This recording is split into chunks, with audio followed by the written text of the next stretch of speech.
Hi, welcome to this Wild Card Sunday. It's MLB The Show 23 Championship Series Wild Card Round. Pleased to be with you. I'm Robert Flores from MLB Network. Joining me today is Yayo, noted MLB The Show player and friend of the community. Yayo, we've got 8 players in this wild card portion of the bracket, all vying for a chance to advance to the group stage next week. Yeah, it's been a long time coming. We've been waiting for this day. We have some of the best players in the world that we're going to be going at it. And I'm excited to be here with you calling these games. It's going to be a ton of fun, a ton of action, too. Yeah, win and you advance to the group stage and for a chance at $25,000 of first place prize money. Yayo, it is 9 innings. It is legend difficulty. It is legend hitting. And it is 4 matches. And the winners advance. All these series are a best of 3. So you need 2 wins in your series to advance as these players are vying for a chance at that $25,000 first place prize. So we got a lot to get to. Yayo, I mentioned the legend difficulty. I'm just amazed by what these players can do at the plate with the velocity and the legend difficulty, and sometimes doing it with players and cards that aren't those high 99 diamonds. No, I mean, they make it look so easy and simple, and it's really not, right? We might play an all-star and look this way, but they're going to be playing on legend against some of the best players in the world. It's going to be difficult to pitch. Expect a lot of runs. It might sound kind of crazy, but expect a lot of runs because they are that good. Well, whether you're watching on YouTube or on Twitch, we're glad you're here. Make sure you're active in the chat. We always look forward to the insightful and positive commentary coming from you guys, so keep it coming. Yayo and I are going to be monitoring that throughout the day. As we said, these are best of 3 series here. We've got 4 series. We're going to give you kind of a red zone style feel. We're going to have 2 series that will begin here shortly, and then later in the day, the other 2 will begin. And again, Yayo, what also is interesting, these lineups must be set for eligible. Let's take a look at our field here, Yayo, for this wild card top 8. Who jumps out at you here? Obviously, these are players that our community is very familiar with. Yeah, and of course, like we have Journo, a former champion. Jado Wavy's a top 50 player every ranked seasons as well. Alex K and Tappy are also well known in the community because of their play. And you know, there's some big names, and there's going to be some big names that are going to be left out of the next the next part of the tournament. So it's going to be very interesting. Yeah, I know you were broadcasting yesterday in yesterday's action, and you got a sense of what these players can do. Here is a look at the matchups here. We're going to start with these 2 series. Remember, best of 3. You got Jado Wavy versus Nate Diurnal against Frosty in another best of 3. When you look at those first 2 matchups, Yayo, what jumps out at you? I want to see Diurnal and Frosty going at it, right? Diurnal, former champ, like I mentioned. Frosty, somebody that's always there at the end of these tournaments and qualifiers. Both very good players. I expect this series to go 3. And one of those is not going to make it to the next round, and that's a big name that's going to be left out. But I'm curious to see who's going to come out on top. Frosty was playing very well yesterday. He went 2-3 against a very good opponent as well, but he came out on top. He was hitting the ball, so we'll see how he comes out today. But that's the one I'm keeping an eye on this first series. What about lineup construction and roster construction, Yayo? As I mentioned, these rosters and lineups have to be set for eligible. That means we've lost a lot of good pitchers at our disposal, especially in the rotation. But what are you looking for from a roster construction standpoint today? I'm curious to see who's going to be using captain boost, right? We've talked about Cal Ripken being one of the community favorite captains in the past, but you're going to have to use your wild card on that Cal Ripken card. Jimmy Rollins is also a very kind of good captain as well that a lot of people are using. So it's going to be interesting to see which one is going to use some captains. Obviously, no Randy Johnson unless they use it on a wild card. But I mean, there's still some good cards, right? Doc Holliday is going to be pitching. We're going to see a lot of outlier. There's still some very good pitchers and hitters that are going to be in this lineup. So don't get it twisted. These are still God squads. Yeah. As we said, we're going to start with 2 series. The 2 series are going to be happening simultaneously, and Yayo and I will be jumping around. Be sure to look at the lower right-hand portion of your screen if you're ever wondering about who's playing, what the status is. So we've got a lot to keep an eye on. And remember, drops are active, Yayo, so make sure that those accounts are linked because those bronze and silver cards aren't going to open themselves. No, and you might get lucky and pull a diamond. It's free stubs, right? Go get your free stuff. Not everyone loves free stuff. Everyone loves free stuff, so you are not sleeping on the free drops and the free packs. We want to remind you about the Great Race of 98 program. This program was a lot of fun to complete. The prizes at the end of this program were that 99 Sammy Sosa and Mark McGwire, two different versions of earlier cards, and a sneaky good card for me in that bullpen yayo. That Troy Percival card can be nasty. Yeah, he can be. And I know one of the ones that I really like from this program is that 99 Delgado in the pack. I love Carlos Delgado. And you know, he was one that people kind of forget because obviously as a first baseman. But yeah, it's a good one. We want to remind you, Diamond Duos 37 is out for a chance to get these two 99s from the Set 4 collection. Tom Glavine and Luis Gonzalez. Now, obviously, he had a big hit with the Arizona Diamondbacks, but Yayo, he had a 50 home run season when he was wearing that Detroit Tiger uniform. Yeah, and his swing in MLB The Show is a great one, too. He's so smooth from that left side of the plate as well. Tom Glavine, very control-heavy guy, right? Sinker, control guy. That's what you need, especially in these high difficulties. But both very interesting and good cards there for the Diamond Duos pack. Now, remember, our players today are all fighting for a spot in the group stage, which will be on Thursday, but we still got a lot of baseball, a lot to be decided there. Let's take a look at the first series matchup. You got Jado Wavy against Nate, and we're going to ask who of the people in the chat, who do they think is going to take game one? What are you looking for in this upcoming series between these two players?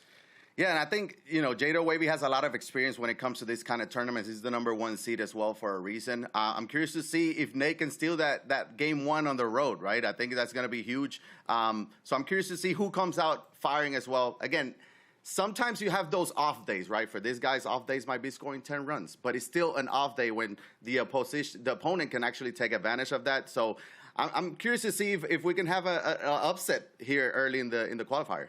Well, the chat believes Jado Wavy is going to take it by a pretty healthy margin. 81% that voted believe it will be Jado Wavy taking this series and moving on to the group stage. And remember, make sure your account is linked so you can get those Twitch drops. What about this one? Diurnal is a known commodity. He's a player that has won some big games in the esports scene for this game, for this franchise, taking on Frosty. What should we know about this matchup, Yayo? I mean, I'm expecting this one from the fans to be voted a little bit closer than 81-19 because both are very good. Frosty was playing very well yesterday. I'm not sure Diurnal, I didn't get to watch his games from yesterday, but they're going to go at it. I expect 3 games out of this because they're so good and they can make adjustments in the middle of the game as well. A 5-run lead in this series is not going to be anything. Like either one of those can have one big inning and just take over the game, or come back into the game if they're down early, big. You know, so it's going to be an interesting one for sure. All right, and remember, these are 9-inning games, legend difficulty. The rosters must be Season 4 eligible, so that, of course, you get no Set 1 or Set 2. You do have access to a wild card, and the chat believes, as you said, it's a little bit closer, but 64% of the chat believes, Yayo, it will be Diurnal advancing. Yeah, and he has that experience, right? Everybody knows what he's capable of, especially at this stage, so I mean, I wouldn't be shocked if either one wins it, but it's gonna be a good one. I'm glad I'm just watching this one and just enjoying it. No creative players, Yayo, and no knuckleball pitchers. Matt Waldron, get out of here. We don't want you. No, it's legend. It's the best players. We don't need that, so it's gonna be. We really don't need that, so it's still gonna be fun. We'll be fine. Well, whether you're watching on Twitch or on YouTube, we're glad you're here. Settle in, buckle up. It should be a great day. And remember, make sure that your account is linked because that way you can get access to those drops. So it should be a lot of fun. It's a best-of-3 championship series. We're going to be going red zone style, jumping around, trying to catch up and take you to the biggest moments. But if you're ever worried, if you ever have to step away from the stream, always look at that right-hand corner, bottom corner of your screen. That will give you a good idea of who's playing, what the status is, who's leading, who's batting, all that good stuff. So it should be a lot of fun, Yayo. I'm glad you're here. I'm looking forward to some great baseball. Same. I can't wait to get it started. This should be fun. Yesterday we had a few extra inning games, some walk-offs, some crazy stuff that was going on, and I think today is just going to be a continuation of that from yesterday. All right, so I think we're about to get ready to go here. as we are jumping into our first series, and it is this is Jado Wavy taking on Squidward, Stuck Squidward, and Stuck Squidward. That's quite a name. He is batting here, leading off with Ellie De La Cruz facing John Donaldson. And Yayo, players that have played ranked or any other online form of this game, very familiar with the John Donaldson card. Yeah, and they've seen it at the highest difficulty as well, right? They face John Donaldson. I don't think it's the same. He has the same effect as there we see a base hit. He doesn't have the same effect as when he first came out, right? Because they face him so long. But I'm curious to see, because this stadium is not a hitter's ballpark, right? It's the porch. The ball doesn't really fly like the Laughing Mountain and the Shieldwood. So it's going to be interesting how that goes here. All right, so Ellie De La Cruz is now at first after a leadoff knock, and that brings up Mike Trout, who fouls that one off. This is game one of a wild card series, best of three. Runner is on the move and headed to second. Throw down, not in time. That Ellie De La Cruz card has crazy speed, Yayo, and we saw it right there. He does it all. 5-tool card, switch hitter at the shortstop positions. Already a running scoring position. Let's see if we can bring him in. All right, so Mike Trout down to the count 1-2. Check swing. And yes, he did. So that's a big out number one for John Donaldson, excuse me, as he gets Mike Trout. John Donaldson with the oversized glove. All right, that'll bring up Jimmy Rollins. Oh, yeah, we got a little bunt dancing already in game one? Yeah, I think he's maybe he's letting him know this is my captain. I want to pinch hit for him because this is what they do. He was sending that message like, give me a minute to bring in the pinch hitter, and that pinch hitter is Chipper Jones. This is the 90. I believe this is the 97 Chipper Jones, unless the 99 was his wild card.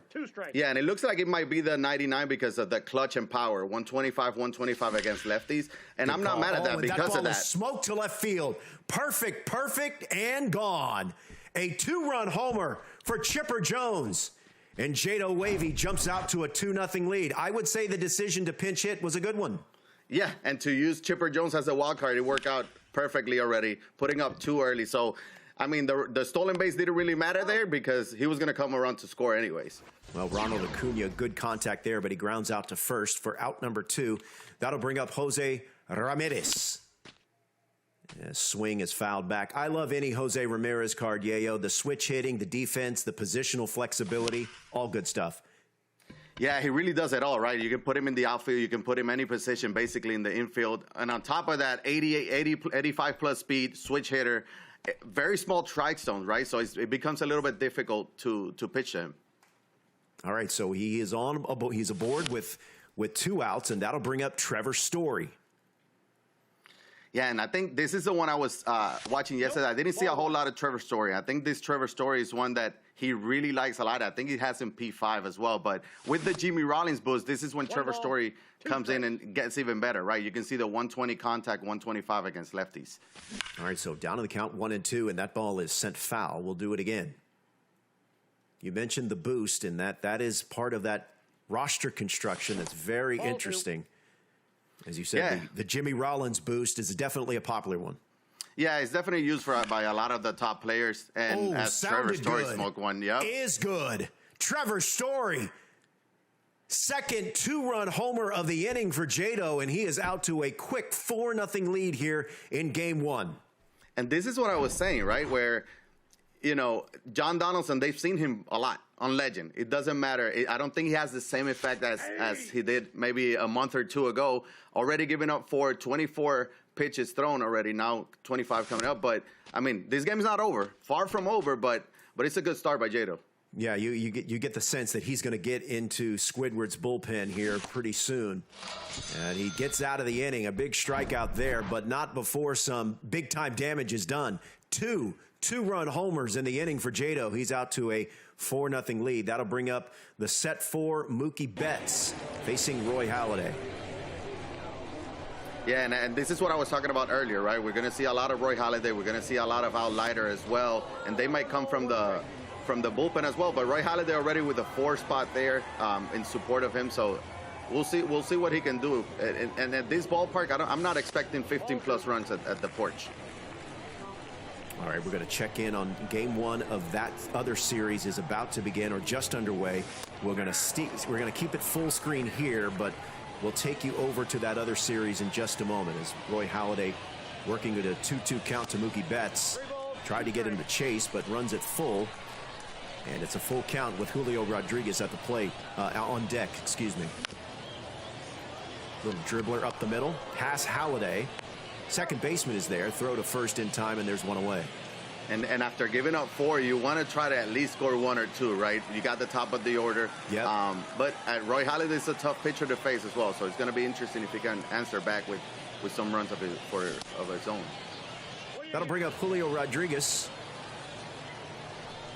the monthly award card. You like this card a lot, don't you, Yayo? I do. I think especially because my first 3 at-bats with him were home runs. Oh, and well, he made me look good. Brag there. No big deal. No well, big deal it was all Yayo. him. It was all him, not me. Not me, but well, you know, he I does did get like a knock him here as Squidward tries to get something going here in the bottom of the first after Jado responded with a 4 spot in the top of the first. And I saw a lot of Cody Bellinger yesterday, and there was a lot of home runs by Cody Bellinger. So this is the first time we're going to get to see him today, facing a righty as well. So, you know, max contact, still over 100 power. So he can get the job done 3-0 counter. Fast there. See if he's got the green light here on 3-0. He does not. Looks at a strike at the knees. It's 3-1. Julio Rodriguez at first. Here's the 3-1. Good cutter inside. Fouled off, and now the count runs full. I wonder if we see the runner put in motion. There he goes. And fouled back. Just got a piece, and we'll do it again. And that's one thing Julio brings, right? That 99 speed, 99 stealing. You can be aggressive at the base pass if you want, especially full count, trying to stay out of the double play, and that's what we saw from Switter there. Here's another full count pitch and another foul ball. This is a good AB here for Cody Bellinger. Payoff pitch, and we'll do it again. Tough to strike out. You know, that max contact, you know, you're going to be able to fight if you're the hitter. Runner is off and going. Swing and a miss. Throw down. Got him. Strike him out. Throw him out. Ends the inning. As we go to the top of the second, and Jado Wavy leading and batting at top of the second, 4-0. Yeah, and that was a tough one, right? You have your second hitter getting a base hit. You're not able to capitalize. But again, Roy Halladay is going to be a tough one, right? So this 4-run lead is Jado Wavy has to be feeling very comfortable right now. Nope, outside. All right, so it's 4-0 here, top of the second. Jado Wavy batting 8, 9, and 1 here in the top of the second. All right, we're keeping an eye on this game, but also we are going to our other matchup here. The other matchup between Diurnal and Frosty. We had a double play to end the first inning, so no score as that series moves on to the second inning. Let's bring it back full for Jado, as he is now another base hit here to start the second inning, and the offense is clicking right now, and that'll bring up Adley Rutschman. And there was Cody Bellinger again, right? For Jado with the base hit, and I mean 89 speed is not too bad either. So you know, a gapper here might be able to score him too. So Adley Rutschman looks at a strike. It's 0-1. No ball. Swing and a miss. He's down to the count 0-2. And that's the best pitch for John Donaldson, right? That 94, 96 mile an hour slider is very tough to time up. That ball smoked to right field, but the right fielder is there, Mookie Betts, and he'll quickly throw it back in. So a loud out number 1 here in the top of the second. That'll bring up Ellie De La Cruz. He singled his first time up as we go top of the order. He singled and eventually came around to score on a Chipper Jones 2-run homer. The first of 2 2-run homers in that first inning for Jado. And Ellie, well, just missed that one. And sometimes did. that's the best pitch in the game, right? That fastball down the middle, you don't expect it. You don't ever expect it, and sometimes you just slam the PCI a little bit. We've all been there. You know, happens to the best of us. All right, here's Mike Trout, 0 for 1. Ball, that's out. Looks at a forkball low and away. It's 1-0. We're going to be seeing a lot of Mike Trout today, right? One of the best cards, if not the best cards in the game. Definitely the most expensive one right now out of that chase pack. That card is expensive. Yeah, and it's also worth every stub because it's so good. I believe I checked it yesterday. I checked the store a couple of days ago. That one is softly lined to third, and that will retire the side. So a good bounce back inning for Jado. All right, so this is now bottom of the second. This is Squidward. This is Squidward who had the good bounce back inning. Now he's trying to work his way back from a 4-0 deficit. 4, 5, and 6 due up in this inning, starting with Ernie Banks. Yeah, that Trout, I believe, was still up 600,000 stubs, something like that. Yeah, I'm sure the chat will correct me if I'm incorrect. He goes for quite a penny, but these top players, they all have him because of how good he is, right? I'm curious to see if with the Jimmy Rollins boost he has him, but because it doesn't, he doesn't count towards that, but he's still such a good card. He doesn't need a boost to be good. Remember, if you're just now joining us or unsure of what series we're at, if you look in the right-hand bottom corner of your screen, you see Jado Wavy. He's the team that's leading 4-0. And Squidward just struck out. That yellow triangle indicates who's batting. So as you see, Squidward is batting right now with 1 out and Jose Ramirez at the plate.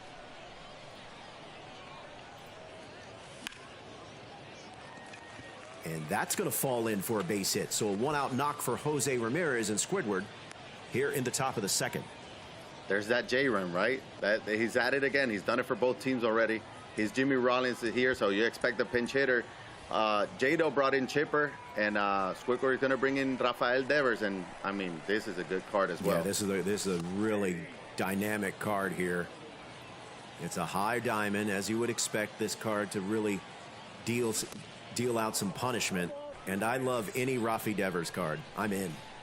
His swing is so good, right? And I'm sure we're going to talk about good swings throughout the broadcast, but his swing is so good.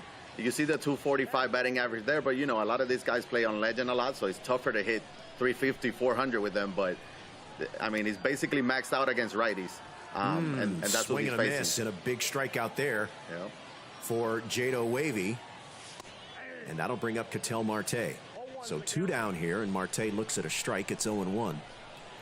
We are keeping an eye out on the other game, the other series that has begun, Diurnal against Frosty. We'll keep an eye out.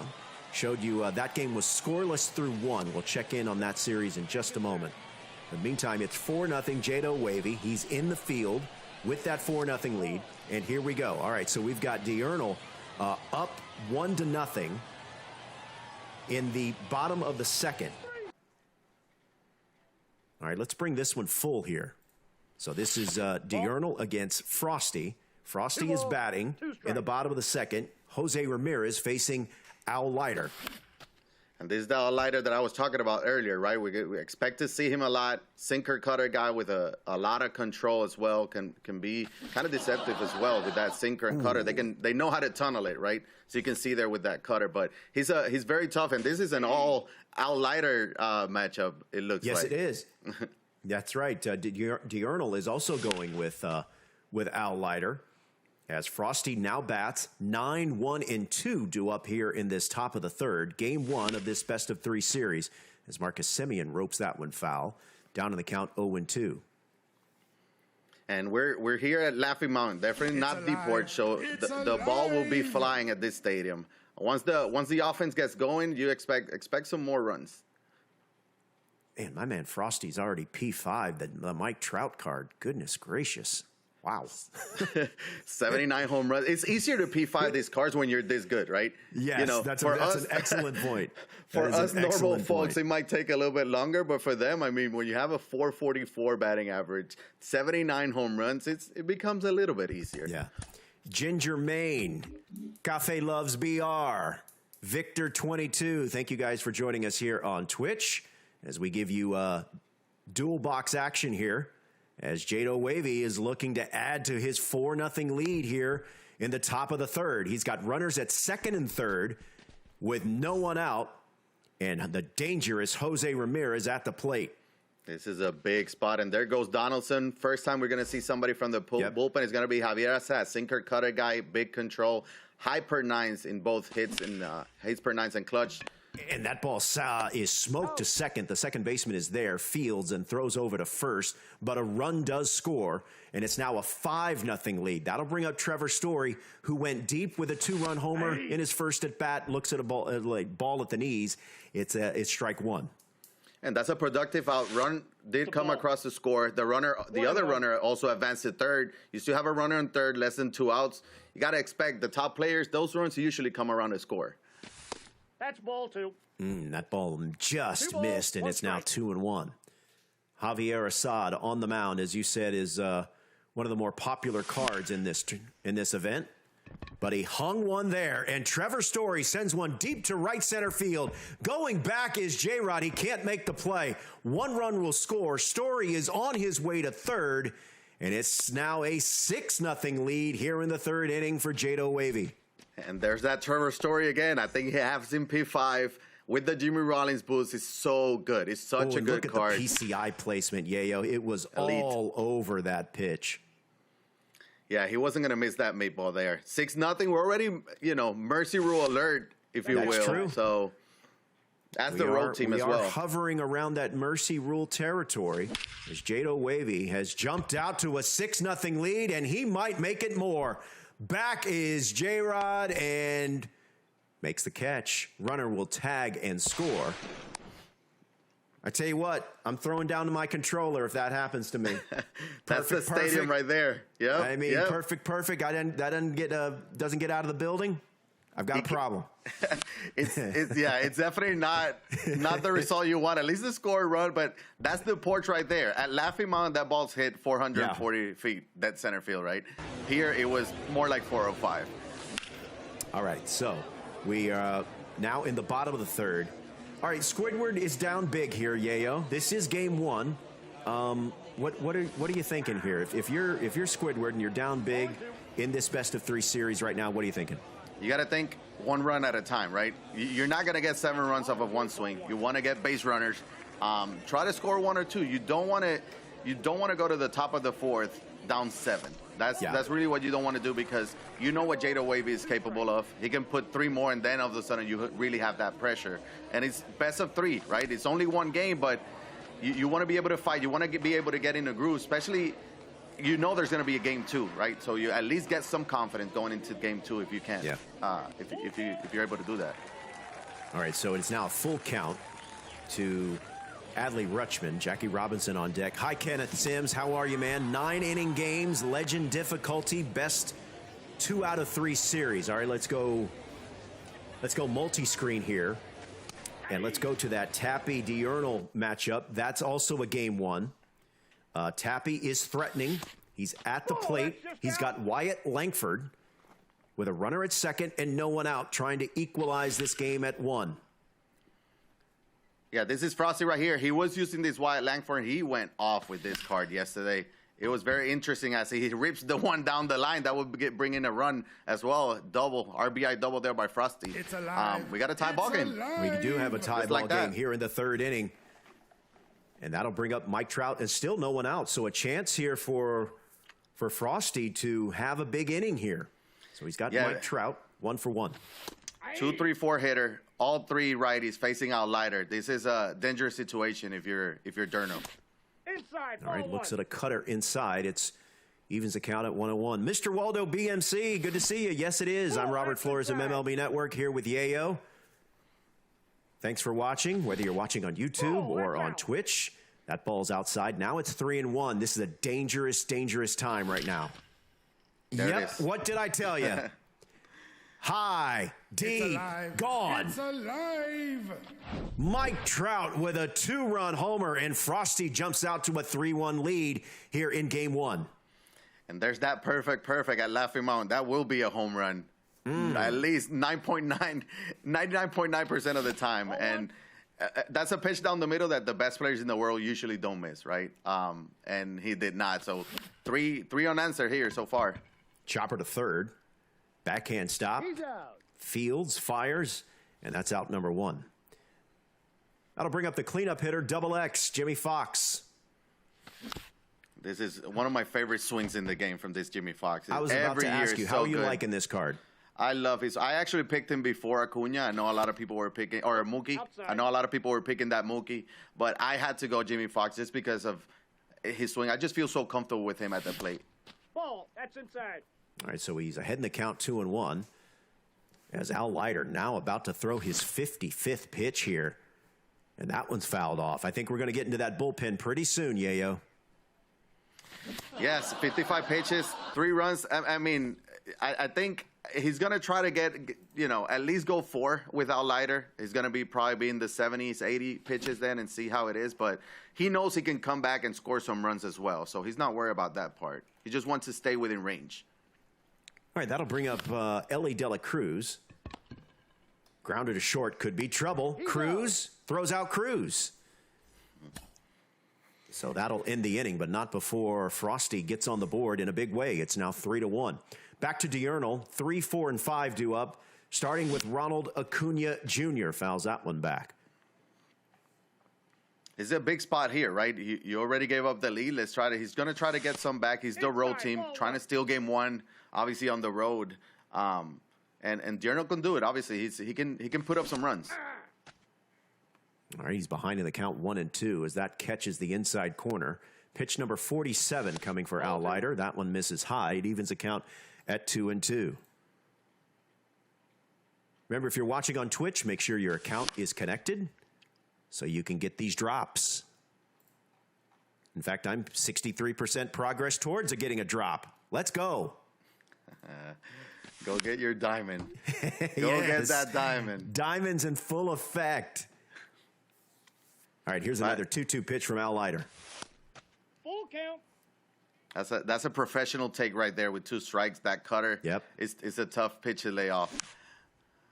And we'll do it again. Another payoff pitch upcoming. 9th pitch of the at-bat coming up right here. Payoff pitch from Leiter. And we'll do it again. This There's is a really that good battle four-seamer. here. Yeah, four-seamer from Al Leiter. You really don't see it a whole lot because of the sinker cutter. Oh, boy. Mommy, no. Ronald Acuna Jr. And Diurnal gets one back. It's now a 3-2 ball game. That was a beautiful swing. Just like in real life, right? Ronald having an insane year, MVP caliber year. And, I mean, that card is so good, too, right? It's just so... 5-tool card, power, speed. He has the arm. He does it all.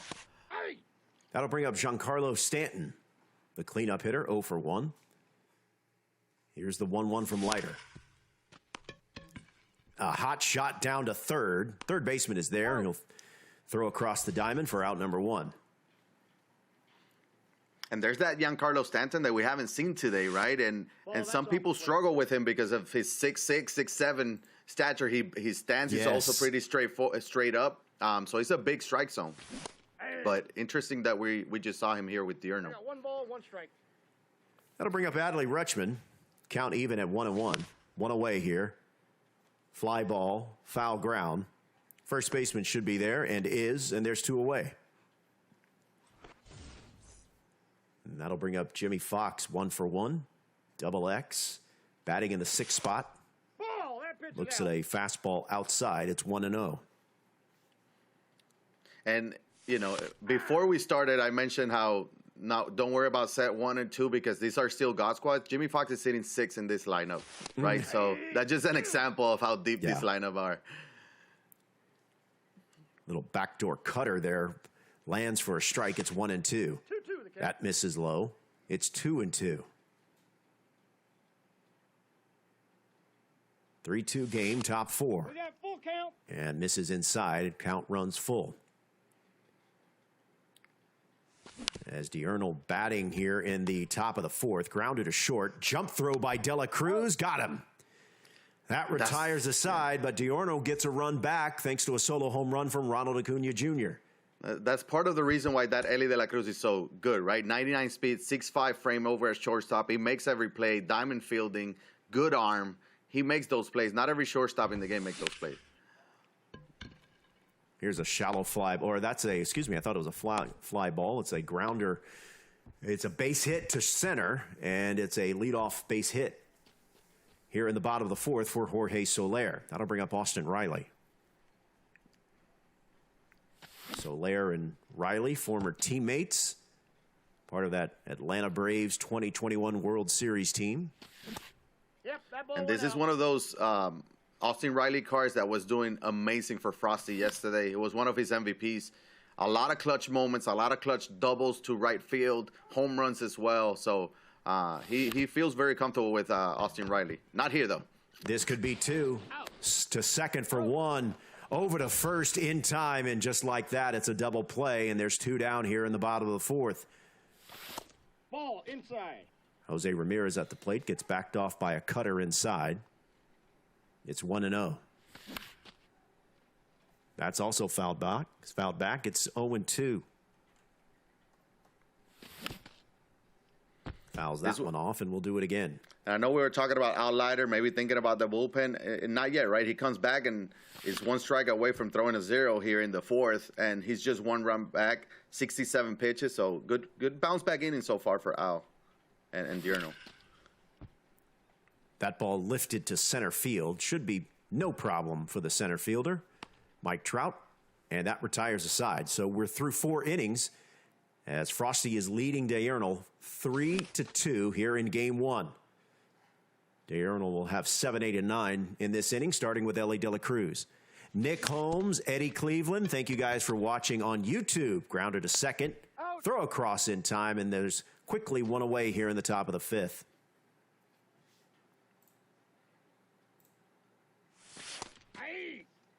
That sinker's in for a strike. It's 0-1. Over 600 people watching on twitch.tv/Sony San Diego studio. Thanks for joining us. Drops are active. Make sure your account is up and running. This is Wild Card Sunday. Alongside Yayo, I'm Robert Flores from MLB Network.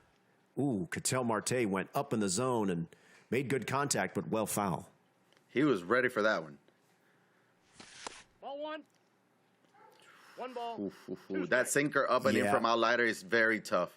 Very tough to hit, very tough to take as well. Oh, that is a sharply hit single to left. And Ketel Marte is aboard with a 1-out single here in the top of the 5th.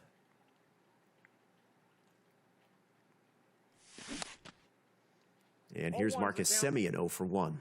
Marcus Semien is another card that we've seen quite a bit with the Jimmy Rollins boost as well. He gets him to max contact, 96 power against lefties, so it's pretty solid. Very good compact swing as well from Marcus Semien card. I really love the boost element in roster construction. You can really get a different looks at how people put their teams together. And there's a base hit up the middle. Runner will head to third. And Diurnal now has something cooking here in the top of the 5th. Runners at the corners and 1 out. And back to the top of the order, it's Mike Trout. 0-1. Swing and a miss, it's 0-1. And Diurnal has been very aggressive with that first pitch all game. He just hasn't been able to capitalize. But he's still done damage later in the at-bats. Count even at 1-1. And that's a base hit to right center field. 1 run will score. Trout will cut it off before it gets to the wall, but the runner will hold at third. So we're tied at 3, but runners at second and third and 1 out. That was good defense there by Mike Trout. Uh-oh. Mike Trout ain't getting this one because that is a foul ball. No. Perfect foul ball. Wow. That one hurts. That one hurts. That one hurts. Wow. Yeah, that one hurts. That was 2 runs. Step out. I got to step out if that's happening. Take a minute, take a second, right? And he didn't send the runner there because he knew there was only 1 out. J-Run was coming up. He felt comfortable with it, right? Then he gets a perfect that doesn't fall fair and then ends up with a strikeout. That's a tough AB. Obviously, hindsight is 20/20, but would you have sent the runner at third? Would you have sent him?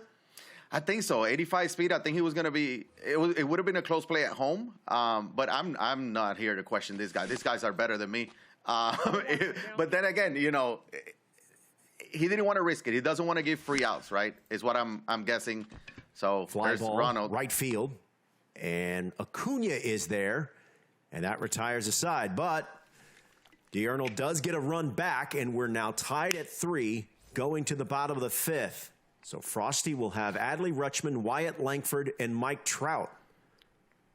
And this is what I was saying about this series, right? I'm expecting a back-and-forth series. Every game, I would not be shocked if we go 3 games in this one, and every game being close. Outside, that's a ball. I'm just amazed at the batting averages. Like Rutschman, Langford, and Trout are all batting above 400. There's a chopper to second, and there's 1 away. I mean, it just shows you what these guys can do. And as you said, they play consistently on Hall of Fame and Legend, and they're still putting up cards and averages above 400. Yeah, if they're in the 300s with a card, they're not going to use it because that means they don't feel comfortable enough to use them. They need to see 400 and above as Wyatt Langford. Wyatt Langford, one of the hitters above 400. He goes above and beyond the fences. It's a solo home run. Frosty back on top 4-3. And I'm pretty sure Frosty's the only one using this Wyatt Langford card. And look at that leadoff hitter, home run. I said it earlier how he had some big moments yesterday for Frosty, and there he goes again. GT legit. Cruz with Rob. Good to see you. I recognize that handle from some of my streams. Fluffy Jambo, thanks for joining us here on twitch.tv/Sony San Diego Studio. We're also on YouTube as well. Ball, that's outside. As Mike Trout looks at a ball outside, it's 2-2. Foul that one back, and we'll do it again. Yeah, 77 pitches from Al-Lari. I think that once he gets closer to that 90, that's when you start thinking he's almost done. Slow roller to second base in time, and there's 2 away. Yeah, as you mentioned, Al-Leiter approaching 80 pitches here in this bottom of the 5th. He's been working a lot of the outside portion of the plate to the right-handers. Yeah, that sinker outside to righties, trying to get that same thing, that same result that happened in the previous hitter, right? That ground ball to second, weak contact. You see more home runs on the pull side, right? So try to stay away. It's tougher to pull. You get some rollovers as well. So smart pitching there by Diurno. Chopper to short. Cruz fields, fires, and that retires the side. So Frosty gets a home run from Wyatt Langford, and he's now back on top 4-3 as we go to the top of the 6th with Diurno starting with Kyle Tucker here, the cleanup hitter, batting .421. 0-1. And he did have Giancarlo Stanton. Yeah, he had Giancarlo Stanton, so he's bringing in Kyle Tucker for Stanton, obviously with the righty pitcher there as well. He knew he was going to stay in because Javier Assad can go 2-3 innings easily. So he knew he was going to stick with him. And Kyle Tucker, obviously is a very good lefty bat as well. So as Yayo mentioned, Javier Assad in his second inning of work out of the bullpen. And there's a strikeout for out number 1. And that'll bring up Adley Rutschman. Looks at a ball inside. It's 1-0. Rutschman 0 for 2 in this game 1 of this best-of-3 wildcard series. Winners advance to the group stage, which we will be streaming on Thursday. All for a chance at a $25,000 first-place prize. Watch Rutschman down in the count 1-2. Fouls that one back. It is so difficult, Yayo, to strike these guys out. They put the ball in play. They battle. There's not a lot of places that you can go where they can't get to you. Yeah, and they're waiting for a specific pitch a lot of the times, right? If they don't get it, they can fight it and kind of lift it to see another day. And that's what they do now. Work his way into a full count, and just waiting for that pitch that he can do damage. Ooh, is this damage? Not quite close though. Not quite. As Acuna settles just in front of the warning track, and there's 2 down. That'll bring up Jimmy Fox, who homered earlier in this game. He's 1 for 2. Remember, if you're just now joining us, stepped away for the stream, you can always get a good idea of what's going on and what you're watching if you look at the lower right-hand corner of your screen. That tells you who's playing. That yellow triangle will tell you who's batting. And the 2 dots next to the players' names, that will give you the status of the series. So obviously this is game 1. No one has a win. No one has a dot. That's in. And that misses inside. It's now 2-2. And that's a tough take with 2 strikes there. Close pitch. Now it's run full. 3-2 with Ellie De La Cruz on deck. Broke his bat. Can of corn in the infield, and that's going to retire the side. We go to the bottom of the 6th. And that sinker at 93, I can promise you, it felt like it came in closer to 100. That's why he was so late, too.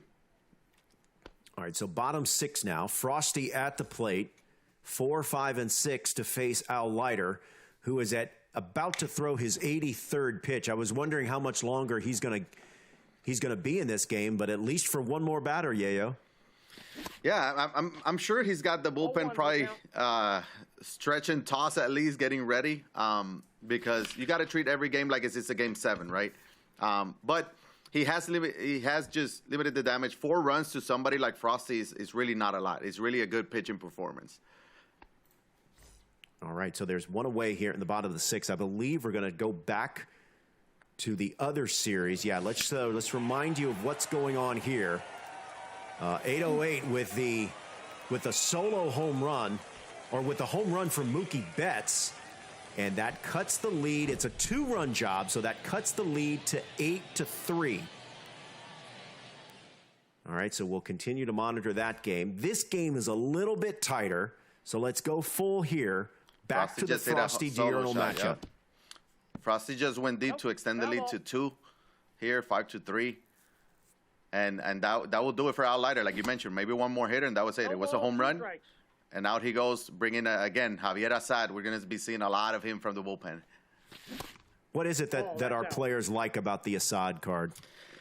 Sinker guy, cutter guy, right? A lot of control. His delivery is easy to control with pinpoint.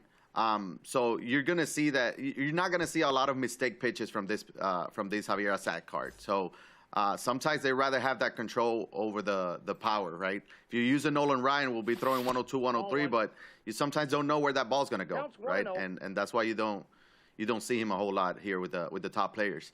All right, we're giving you dual box action here. On the left-hand portion of your screen, you've got Jado Wavy versus A-Town 8. And then in the right-hand portion, you know we've been with this game for quite a while now. It's Diurnal against Frosty. A-Town is mounting a little bit of a rally here. Still no one out. Runners at the corners, and he's cut the lead in half to 8-4, Yayo. So let's bring it full as Squidward is working his way back from the big-time deficit. And this is what I was talking about earlier, right? You were down 7-0. Just take one inning at a time, one run at a time. Plenty of baseball left. Now one swing of the bat makes this a brand new ball game. All right, Jose Ramirez steps in against the reliever Drew Pomeranz. Looks at a ball outside. It's 1-0. 8-4 is our game, is our score. Jado is up. He's got 8 runs on 15 hits. Squidward mounting a rally here. Looks at a ball. Looks at a strike. It's 1-1. 3 runs already in the inning. And the key pitch from this Drew Pomeranz cards is that 2-seamer, which is almost like a changeup. High 80s, 2-seamer. It's very tough to square up, and that's a double play pitch too. That cutter misses in. It's now a full count. Runners at the corners. Still no one out. Big moment here. Payoff pitch from Pomeranz, and he walked him. So now the tying run steps to the plate in the form of Rafael Devers. Curious to see if he's going to pinch hit, try to bring in a righty, or he's going to go lefty-lefty against Drew Pomeranz. We'll see what he does here. Well, Jado has gone to the pause menu, and he's going to bring a reliever. It's going to be, I think John that's Donaldson. Yep. And now, that made the decision easier for Squidward there, right? Because you know Donaldson has to face him. So you can bring in the righty and feel more comfortable there. So Giancarlo steps to the plate, looks at a ball low, just misses low, and it's 1-0. So this is a big moment in this game. Earlier, just not too long ago, it looked like Jado was entering mercy rule territory. Now this game has very much changed. Line drive to the first baseman, and that's out number 1. Wow. Ooh, that's unfortunate. Yes. And if Jado Wavy somehow can escape this without allowing any runs, or maybe one, you're feeling pretty good at that point. Yeah, 3 runs have already come across, but obviously Squidward hoping for more. That sinker at the knees. It's 2-1. Ketel Marte 0 for 2. It's now 3-1. Big pitch here. The 3-1. Catches the corner, and now it's a full count. Big moment in this game. Game 1, best of 3. Payoff pitch. Base hit up the middle. 1 run will score. Runner around third, and he will score.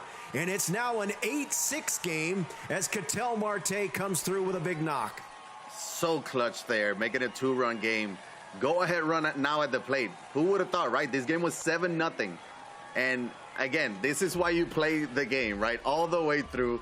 Yeah, and Adley can make this game even more interesting with one swing at the bat here. He's a very good card.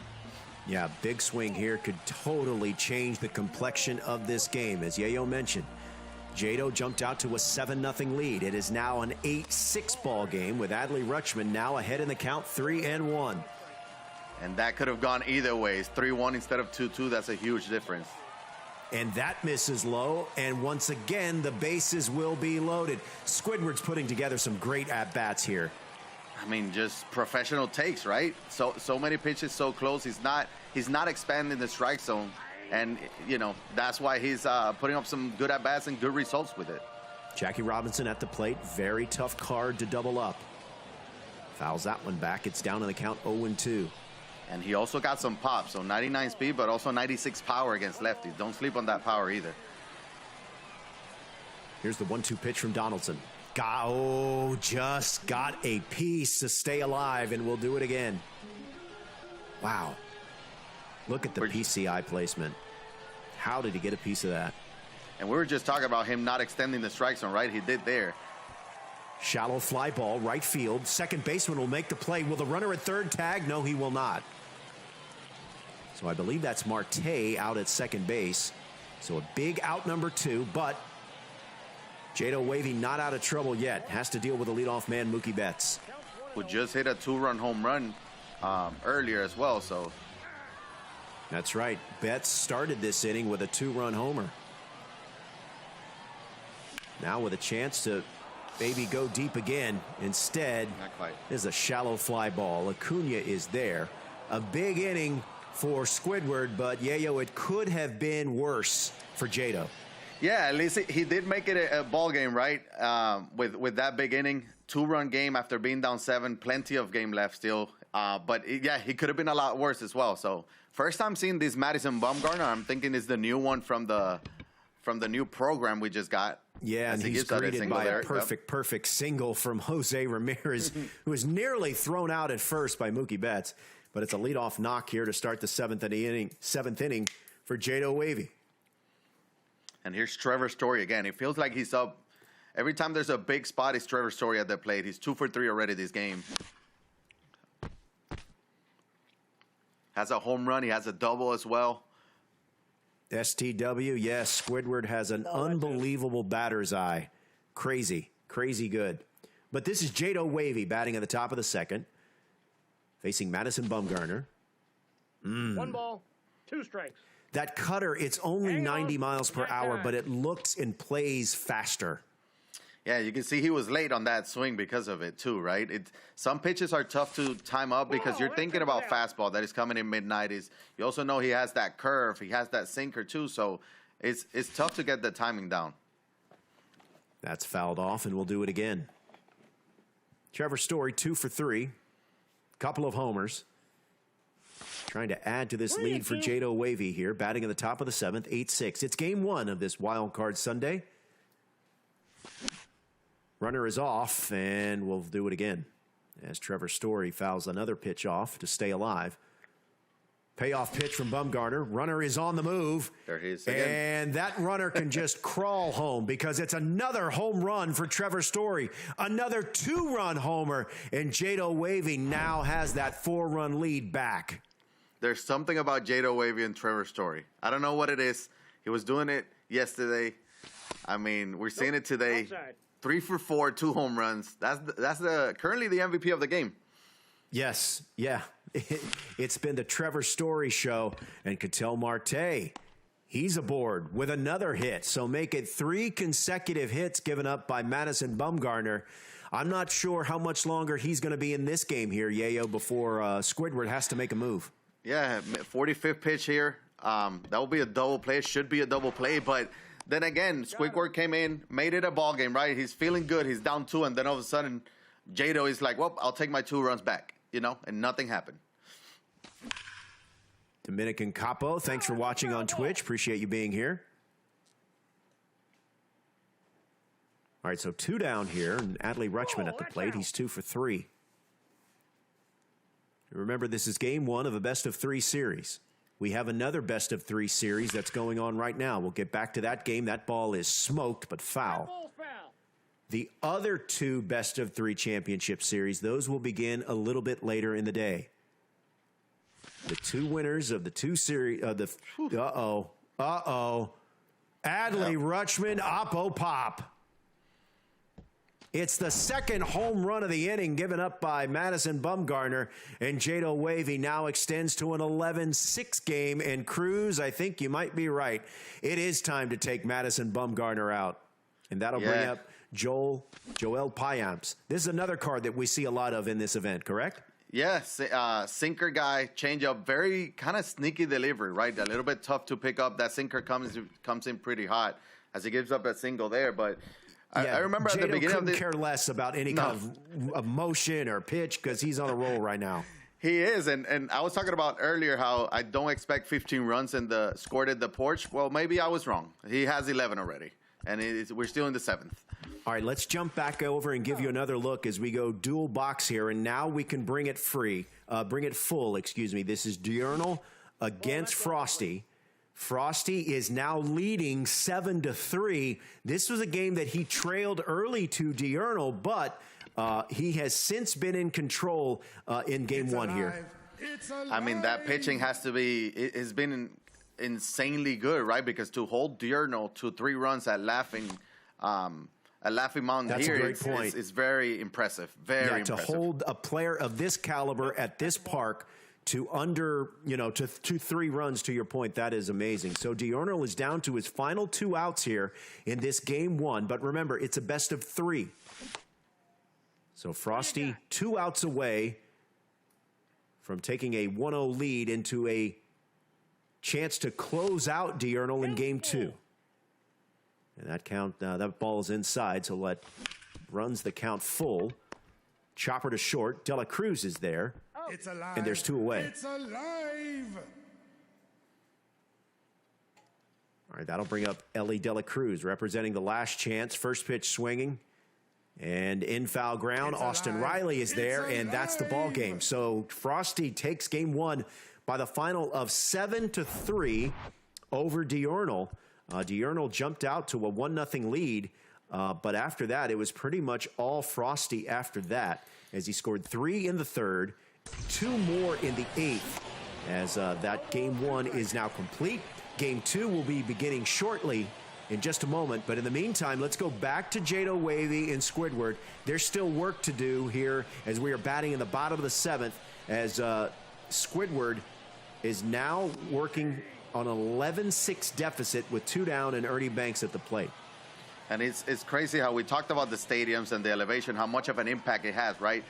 And also the players that play there. Laughing Mountain, Diurnal against Frosty, 2 very good players, combined 10 runs. And we come here to the porch and Jado Wavy has 11 by himself, right? So it's just baseball. It's MLB The Show, and you got to expect the unexpected, right? All right, remember, if you're just now joining us, or if you've stepped away from the stream, or maybe there's a ball right at the knees, and he gets rung up to end the 7th. In the right-hand portion of your screen, lower right-hand corner, that's everything you need. It tells you what game you're watching, what series, and then you can see you have the players, and that yellow triangle will tell you who's batting. So Squidward is now batting in the top of the 8th. Chipper Jones, he's 2 for 3. But Squidward is down 11-6. Diving stop by the shortstop. Throw over to first in time. Was that one of those dolphin dives that we see? Oh, you got to L2 that. I feel like you got to L2 that. I know you're into the L2ing, even 4 home runs and play. So I don't think we're gonna see a whole lot of L2s here. But hey, I'm okay with it. I feel like as Joel Payamps is working to Ronald Acuna Jr. here, is Squidward batting in the. Jado Wavy batting at the top of the 8th with 1 down. I feel like it should be a rule in all tournaments, especially in all tournament streams. Every home run should be L2'd. Feel like that should be a rule. Maybe they can come up with a gentleman's agreement, right? And say like, there we hey, go. don't take it personal. It's just for the show. Yeah, do it for the stream. Yes, content. Jose Ramirez sharply hit to second base. That sounded good, but it's a grounder to second and throw over to first in time, and that's the end of the inning. So we go to the bottom of the eighth. Squidward is now at the plate with Jose Ramirez, who's 1 for 2. If you're Squidward here, Yayo, knowing that you only got 6 outs left, what are you thinking? You want to put up a couple runs through, right? You don't want to go to the 9th down 5 with Jado still having a chance to score some more runs. So you want to be able to score at least 2 or 3, feel a little bit better about yourself, and obviously put up a 0 there at the top of the 9th, but that's not a good start to the inning either. Yeah, Jose Ramirez goes down swinging, and that's another strikeout for John Donaldson, who came out of the bullpen, now about to throw his 39th pitch to Giancarlo Stanton. Stanton 0 for 1. He came on as a pinch hitter in the 6th. Lifts one to deep center field. Actually, not quite so deep. And that's out number 2. Everything off of Giancarlo Stanton bat, it feels like he's going to go deep, right? He's so big and muscular that you think it's like, well, that's gone, or at least warning track. It just got a little bit under. I think that's also part of what I was talking about earlier, that big strike zone is tough. Like with somebody like Jose Ramirez, you can just very small PCI movement, right? With Giancarlo Stanton, you got to move it up, move it a little bit more. But his swing is still very good, and obviously attributes-wise, he's max power too. All right, Ketel Marte looks at a ball outside. He's ahead in the count 2-1. You see our players using the bat PCI. That's the PCI you use, yes? I like the bat PCI because I'm not as good at these players, right? I think the bat PCI doesn't really change size based on difficulty, so I like it. I just got to focus on pitch speeds. But these guys, you see them use the 3 dots with the diamonds or circles because they're that good. They don't care. They don't need the bat PCI. I do need it. We go to the top of the 9th as Jado Wavy trying to extend his 11-6 lead even further. There's a line out for out number 1, and that'll bring up Ketel Marte. And Trevor Story's, even when he gets out, it's loud out. Trevor Story that was a great swing. Hitting the ball hard so far in this game 1. Ketel Marte steps to the plate, working on a 2 for 3 day. All right, meantime, right-hand side of your screen, this is game 2 of the best-of-3 series between Diurnal and Frosty. Frosty won game 1 rather convincingly, and now he is a win away, Yayo, from advancing to the group stage later in the week. Meantime, left-hand portion of your screen, Jado, perfect, bruh. Marte again. Both times Marte. And that one he didn't even hit the wall. No. Oh, no. Frustration, but Jado still has an 11-6 lead. Outside. That'll bring up Cody Bellinger. And with those things, you know you're going to put up some good swings that will end up in out, right? We saw the Trevor Story one. This is the second time for Marte. And then you're going to have okay swings like the one we just saw that are going to end up in base hits, right? So you got to stay focused on what's at stake. Like just you got to have short-term memory. Just forget about what just happened. Focus on the next hitter. But it's still tough to do. It's easier said than done. Yeah, as Zazzy in the chat mentioning, hey, that's what happens when you go to the porch. The porch, yep. All right, so we're back here, bottom of the 9th. Squidward is down to his final 3 outs. Squidward is at the plate. He's down 11-6. He's got the bottom of the order. Adley Rutschman starting things off here in the 9th. Looks at that slider inside, and it's 2-1. And anything can happen, but 5 runs is not easy to do against John Donaldson here in the 9th. But we'll see what happens. Just got to get 1 or 2 base runners on first. Yeah, clearly he's looking for traffic, and Rexy, I don't think this one quite has the distance. Rutschman is there, and that's a quick out number 1, and that'll bring up Jackie Robinson here. So Squidward now down to his final 2 outs here, batting an 11-6 game in the bottom of the 9th, trailing 11-6. And he's ahead in the count 2-0. And if you're Squidward, you're trying to get that your 3rd, 4th hitter up to have a chance, right? That's what you're thinking on base runners, trying to stay alive. But it's going to be a tough task definitely against Donaldson here. But there you go. Cruz got the Major League reference. You win the prize, Cruz. Congratulations. Thank you for playing. Yeah, swing and a miss. Got him. Fourth strikeout for John Donaldson out of the bullpen. And Mookie Betts now represents the last hope here for Squidward here in this game one. And he comes up empty on an 0-1 on a 0-0 slider, and he's down in the count. And that slurve from John Donaldson, you don't really see it often, right? Because he has the outlier fastball, the outlier slider. And then that slurve is just a little bit too slow as Mookie hits one up the middle for a base hit. Yeah. You don't really see it a lot, especially to righties. So I think they kind of caught him off guard a little bit in that previous at-bat for Jackie. So Betts will extend things here in this ninth inning as he gets a 2-out knock, and that'll bring up Julio Rodriguez 3 for 4. 2 home runs from Julio. This is the guy you want at the plate, right? If you're Squidward right now. True. Obviously, Squidward's looking for base runners.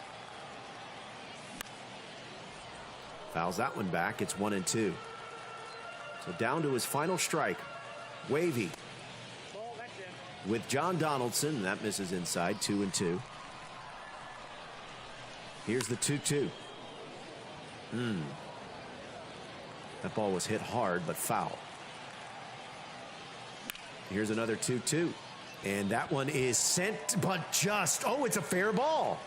Down the line. So Mookie Betts will go to third. Runners at the corners and 2 down. And that'll bring up the 3-hole hitter, Cody Bellinger. And he's tough, right? He doesn't. Yeah, I was wondering if we were going to see a move for a pinch hitter. And that'll bring up Troy Gloss off the pine. But now, get the righty. Have a counter move. Jado will respond with Kendall Graveman.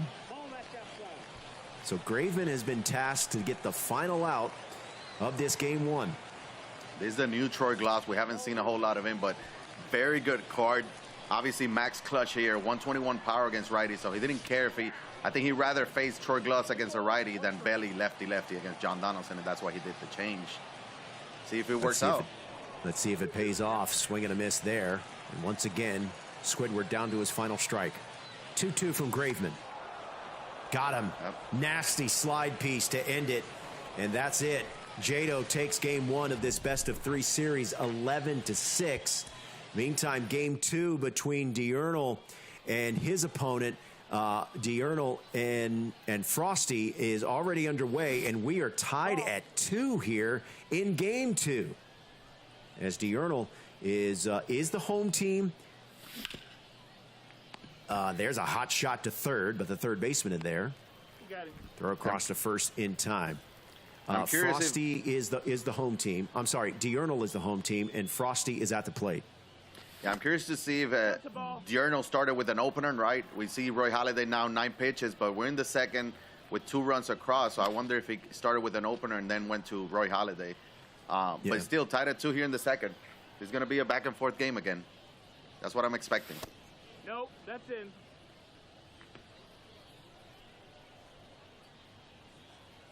2-1 count. A little check swing. And right back to Roy Halladay, and there's 2 down here in the top of the second. And Jose Ramirez, chopper to second, and that's going to retire the side. So we go to the home half, and tied at 2 in this now game 2. As Diurnal is at the plate. Ellie De La Cruz, 7, 8, and 9 due up here in the bottom of the second. Remember, you see that in that right-hand corner of your screen, you see as that ball is sent to second. That should be out number 1, and it is. Meantime, Mike Trout, high, deep, and gone. Now, this was earlier. This was earlier in this game, too. You're looking at some of the previous highlights. Mike Trout went deep, and then that fell in for a base knock, and we had a little bit base running gaff. Got hung up between third and home as Acuna was... Boy, this rundown went quite a ways, huh? Eventually gets tagged out. So we bring it back live here as Ketel Marte grounds out to third for out number 2. And I think it's interesting how we saw these two players have a all outlier matchup in game one, and now we have an all Roy Halladay matchup here in game two. Marcus Semien with a 2-out knock here for Diurnal to extend the second of the inning. What I was mentioning was in that lower right-hand corner of your screen, you see the status of the series because Frosty won game one. He's got that yellow dot next to his name. Meantime, Diurnal is at the plate. Thus, he's got the yellow triangle next to his. That ball's fouled back. Mike Trout, as you saw earlier, 1 for 1 with a homer. That's sinker coming in hot at 96. It's 2-2. Oh, Eric swing. That's an ugly, ugly swing. You don't see those from Diurnal very often. And that will retire the side. So we go to the third. And it looks like we're having some changes here. We are going to have a pinch hitter. It will be Adley Rutschman to face the right-hander Roy Halladay. Yeah, so that was Cal Ripken. I'm guessing he's using him as a captain now in this one. And every time we see the captains, usually Cal Ripken and Jimmy Rollins, they're just not as good as some of these other cards, right? So you're going to see pinch hitters coming in, and that one was Adley. It didn't work out that time, though. So Frosty hoping to close out Diurnal here and take a win in game two as Kyle Tucker lines out to center field for out number 2. Daniel, thanks for joining us on Twitch. Yes, that's correct. The name with the yellow triangle is the one that's hitting. That ball is deep but foul.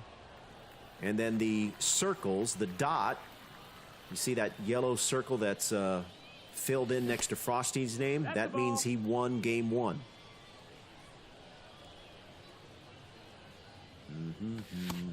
All right, so this is actually Frosty that's batting.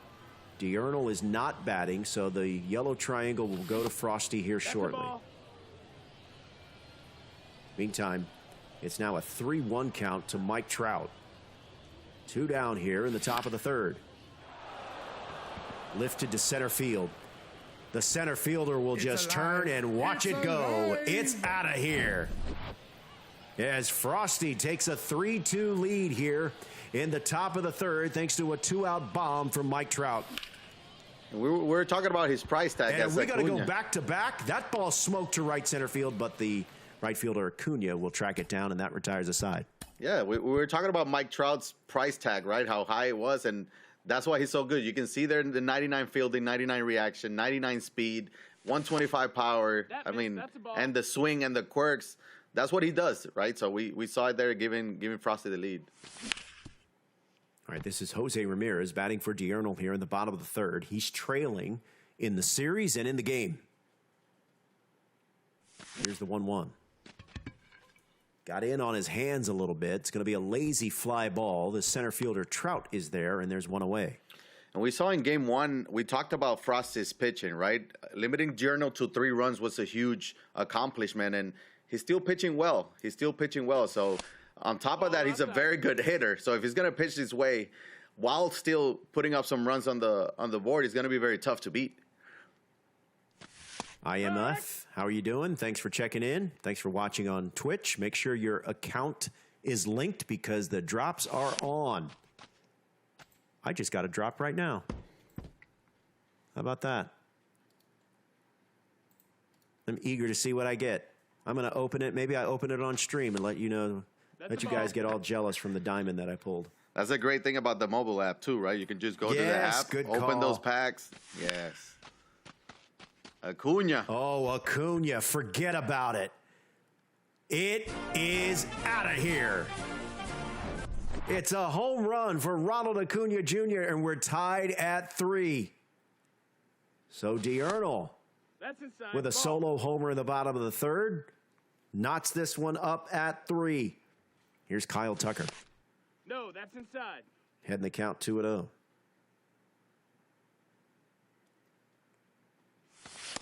Hey, ha. 1 run already in.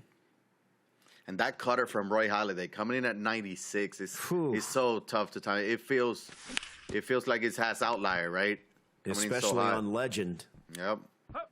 Well, there's a chopper to first, and there's 2 down. All right, about to open up this Twitch pack. Here we go. Hike one. Here we go.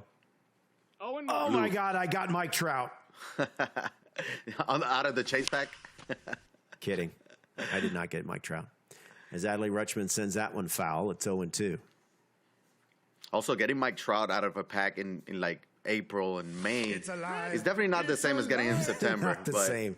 Not the same at all, no. As that's a strikeout to end it, and we go to the top of the fourth, but not before Diurnal tied the game at 3 thanks to a solo home run from Ronald Acuna Jr. Diurnal is the home team.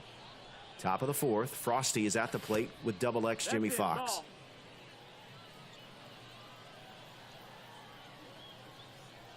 Fox is 1 for 1 as we give you some dual box action here. We see on the left side, Jado Wavy there is going to be the home team for game 2. He's using Big Red, Dustin May. He was very effective with him yesterday as well. Not a lot of people are using him yet. Yep. So he's got Dustin May. Is that this game 2 is just underway. First inning, 1 out. Julio Rodriguez looks at a strike on the outside corner. It's 2-1.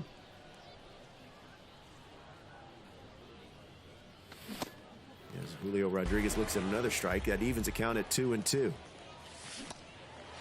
Extremely, unbiased from me. These Boston unis are very, very cool looking. Yeah, I mean, it's probably too much. It's probably a hot take to say that they should go with these all the time, but I'm a big fan. And they're also so good when they use them. I think they won the first 14 games with them or something like that. So, hey, use it more. All right, here's Cody Bellinger facing Dustin May. 1 ball, 2 strikes. Jado Wavy won game 1. Squidward trying to rally back and force a deciding game 3. Inside. Here at the top of the first, Squidward is batting. 2 down. Cody Bellinger in a 2-2 count to Dustin May. We got full count. Ooh, tried the backdoor cutter, but just missed. It's now 3-2. Ernie Banks is on deck. Payoff pitch from Dustin May is fouled off, and we'll do it again. And Cody Bellinger has that shift, so if he pitches away, you want to try to go against that shift there, as he did it again, trying. Good call. That will be automatic extra bases from Cody Bellinger if he's able to do that. That's ball 4. Another payoff pitch, and he walked him. It's kind of a moot point, but I'm wondering if you should get out of the shift considering how hard Dustin May throws. Right? It's tough to pull those cutters and sinkers inside anyways. But Nope. I think sometimes they just got it with the auto shift, right? So the game itself, they just stick with that. But it doesn't change the way they're pitching, which is I think I find interesting, right? If you have the shift, maybe you try to go or pitch with or for the shift, but we see him going inside and outside there in that Bellinger bat, even with the shift. Meantime, Ernie Banks, the cleanup hitter, shallow fly ball on the run, and it will fall. It'll fall right in front of Mike Trout, so a bloop single for Ernie Banks extends the inning here in the top of the first. Louis, if there is a deciding game 3, is game 3 home team based on run differential? You know what? That's a good question, Louis. How do they decide the 3rd inning? How do they decide who's the home team in game 3? It should be the team that was the home team for game 1. So in this case, it would be Squidward. Okay. Yeah. All right, so here's Jose Ramirez batting with runners at the corners and 2 down, and the pitch count starting to become a little bit of an issue here in the first inning for Dustin May. There's a chopper. Oh, what a stop by the first baseman, Cody Bellinger. Wow. He does it all. He does it all. And that's the thing with Dustin May. He throws hard, sinker and cutter, but the control is not as elite as, somebody like this, Roy Halladay, right? So you might see the pitch count kind of go up a little bit faster than normal. That's a ball. Man, what a play to end the inning. So we go to the bottom of the first. Jado Wavy leading in this best of 3, 1-0. No score. Ellie De La Cruz with everybody saying Ellie De La Cruz just flew out to the track. I thought that He had just the distance. missed that one. Yep, he just missed that one. Just late, missed it. Just under a 90 off the bat, but that was a pretty decent swing to start the game off. Nope, that's down. Mike Trout steps to the plate, heading the count 1-0. He was quite effective in game one. Lifts this one to right center field. And that should be no problem for the center fielder. And quickly, there's two away. You can see just missed that one as well. I think, this is a sign that Jado Wavy is locked in right now, right? Because his bat swing, that's his bat swing. So I'm sure he's happy with that being a bat swing. 0-1. Here's Chipper Jones, batting .425. Lifts that one foul, and it's down to the count 0-2. Sergeant, I don't think we can. Stuck Squidward is just so hard to say when you're doing play-by-play, so I'm just going to stick with Squidward. And it doesn't quite roll off the tongue, you know what I mean?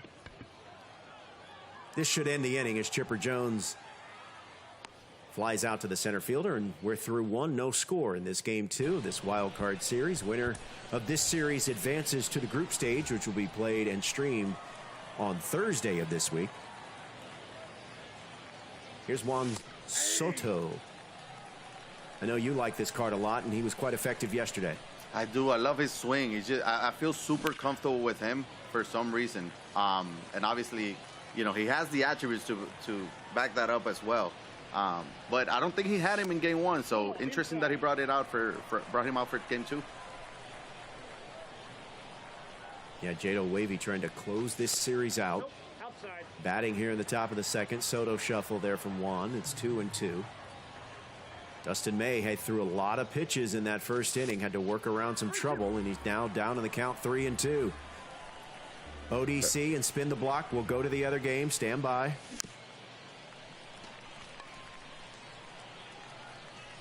Fouls that one off, just gets a piece, and we'll do it again. Looks like Chad is excited for the other game. Maybe some action going there. But even if we miss some action, we'll go back to the replays and kind of see what we missed. All right, so Juan Soto, a little lazy fly ball that stays in the infield, and there's out number one. Here's Ketel Marte. Nope, outside. Sinker misses. It's 1-0. Yeah. Marte looks at a strike at the knees. That evens the count at 1-1. We got Sassy predicting that Jado Wavy will win this one via mercy rule, that the porch is what held him last game. Here's the 2-1. Chopper to third. No problem. Throw across the diamond, and there's two down, and that'll bring up Adley Rutschman. No score here in this game two. Jado Wavy took game one, so he is a win away from advancing to the group stage later in the week. Ball, that's in. All right, we're giving you two games, two series at one time. As Kyle Tucker lifts one to center field and flies out, and there's out number one. And we see so Diurnal and Frosty. Frosty is leading 4-3 in this game, top six, game two. He's also leading in the series, 1-0. You see the yellow triangle, that indicates Frosty's at the plate. You see the yellow dot next to his name, that means he won game one. If he wins game two, he's off to the group stage later in the week. And we see Frosty maybe wasn't feeling comfortable. He had the 3 diamond dots earlier, if you remember. Now he got the bat PCI. So maybe the bat PCI is not that bad, as Mike Trout just goes deep there to tie the ball game up. I would say he looks comfortable there. That's over the scoreboard, and Mike Trout has done it again. We're tied at 4. See, maybe the bat is not. The bat might not be that bad.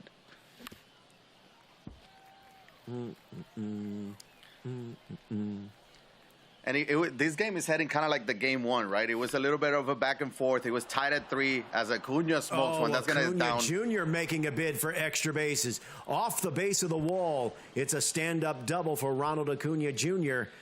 And Frosty is starting to get to Roy Halladay. So much, Frosty is indeed leading. That's why he's got the yellow dot next to his name. He's up 1-0 in this best of 3. That sounded good, but is it good? Going back is the left fielder, back up against the wall. He'll come in a few steps to make the catch. Runner will hold at second. He wants that pitch back. That would have been a 2-run bomb. He barely missed that one. Check swing. Did he go? No, he did not. It's 1-0. Ellie De La Cruz looks at a ball inside. It's 2-0. 2 balls, no strikes.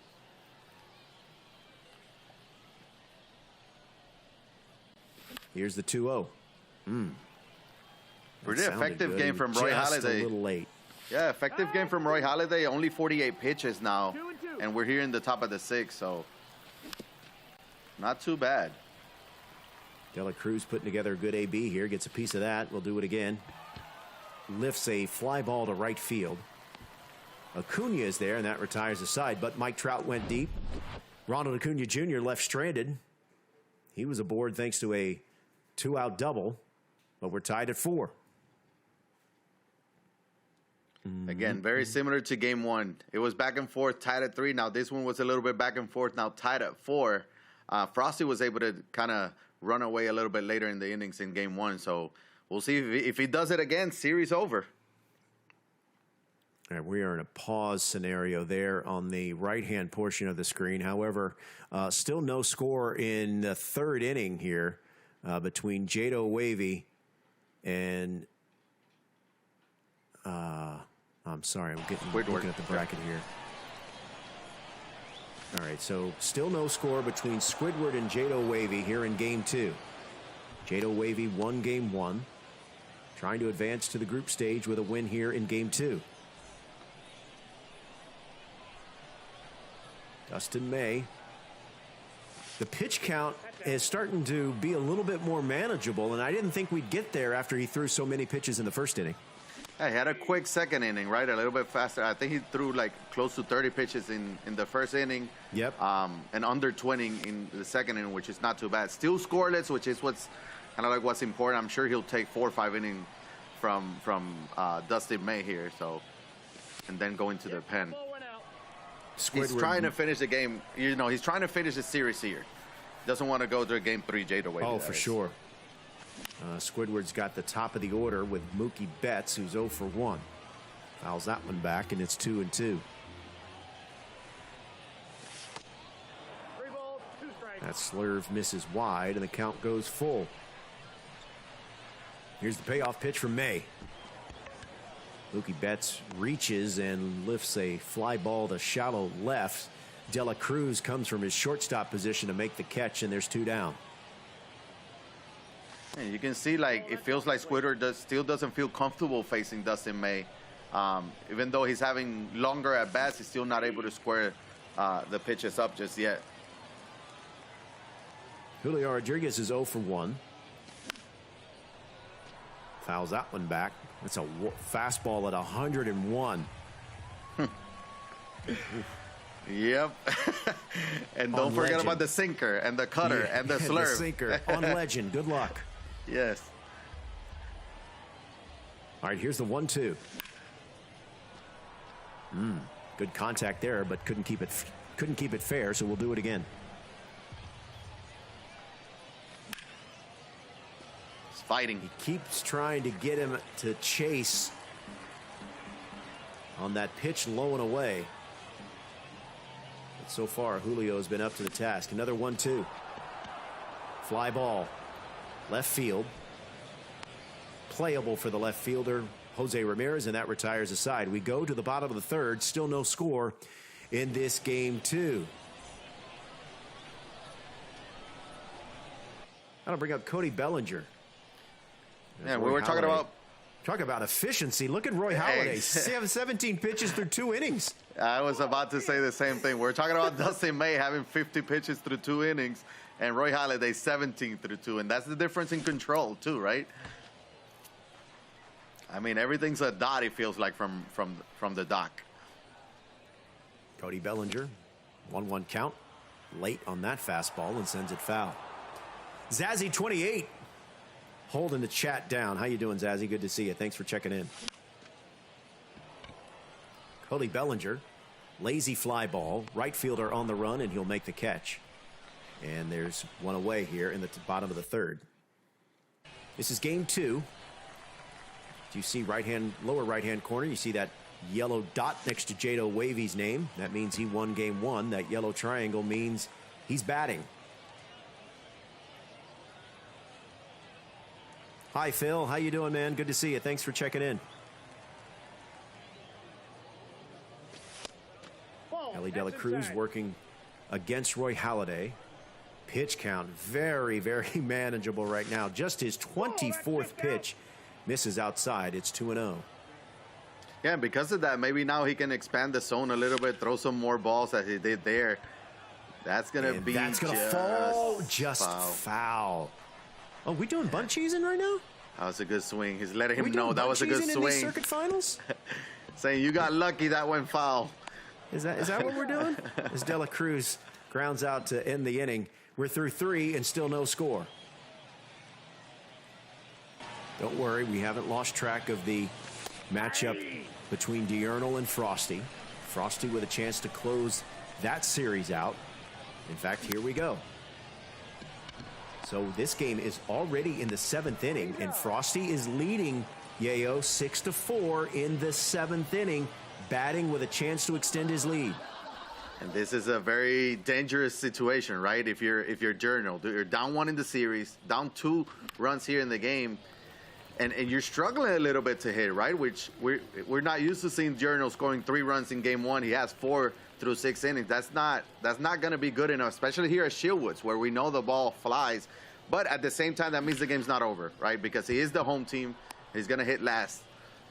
Ooh, Kyle Tucker with a screaming line drive that is caught by the right fielder, and that retires aside. Okay, so Diurnal starting off with Ketel Marte. Good contact here. Going back at the wall. It's out of here. So Diurnal gets one back thanks to a solo home run to start things here in this inning. And we're going to have a pitching change as now Frosty is going to bring in Camilo Doval, a nasty, nasty reliever to deal with Marcus Semien here in the bottom of the 7th. Talk about a hard cutter and sinker, right? 96 on the sinker. He's going to be hitting 96, 97 on that cutter. He also has a slider. And there it is, at 91. 400 people watching right now on twitch.tv/Sony San Diego Studio. Thanks for joining us from wherever you're joining us from, whether it's Twitch or YouTube. The drops are active on Twitch. Make sure your accounts are linked. As Marcus Semien gets jammed, and that I thought it had a chance to fall, but great speed from Acuna, and there's one away. So we got a 1-run game here, bottom of the 7th. Diurnal batting, trailing 6-5. Top of the order. This is when Diurnal wants to make sure he at least ties this game up or takes the lead, as Mike Trout grounds one to Ellie, who makes every single play up the middle. Oh, that's such a good card. That's my best pull of the year. My best pull of the year was the Ellie De La Cruz card.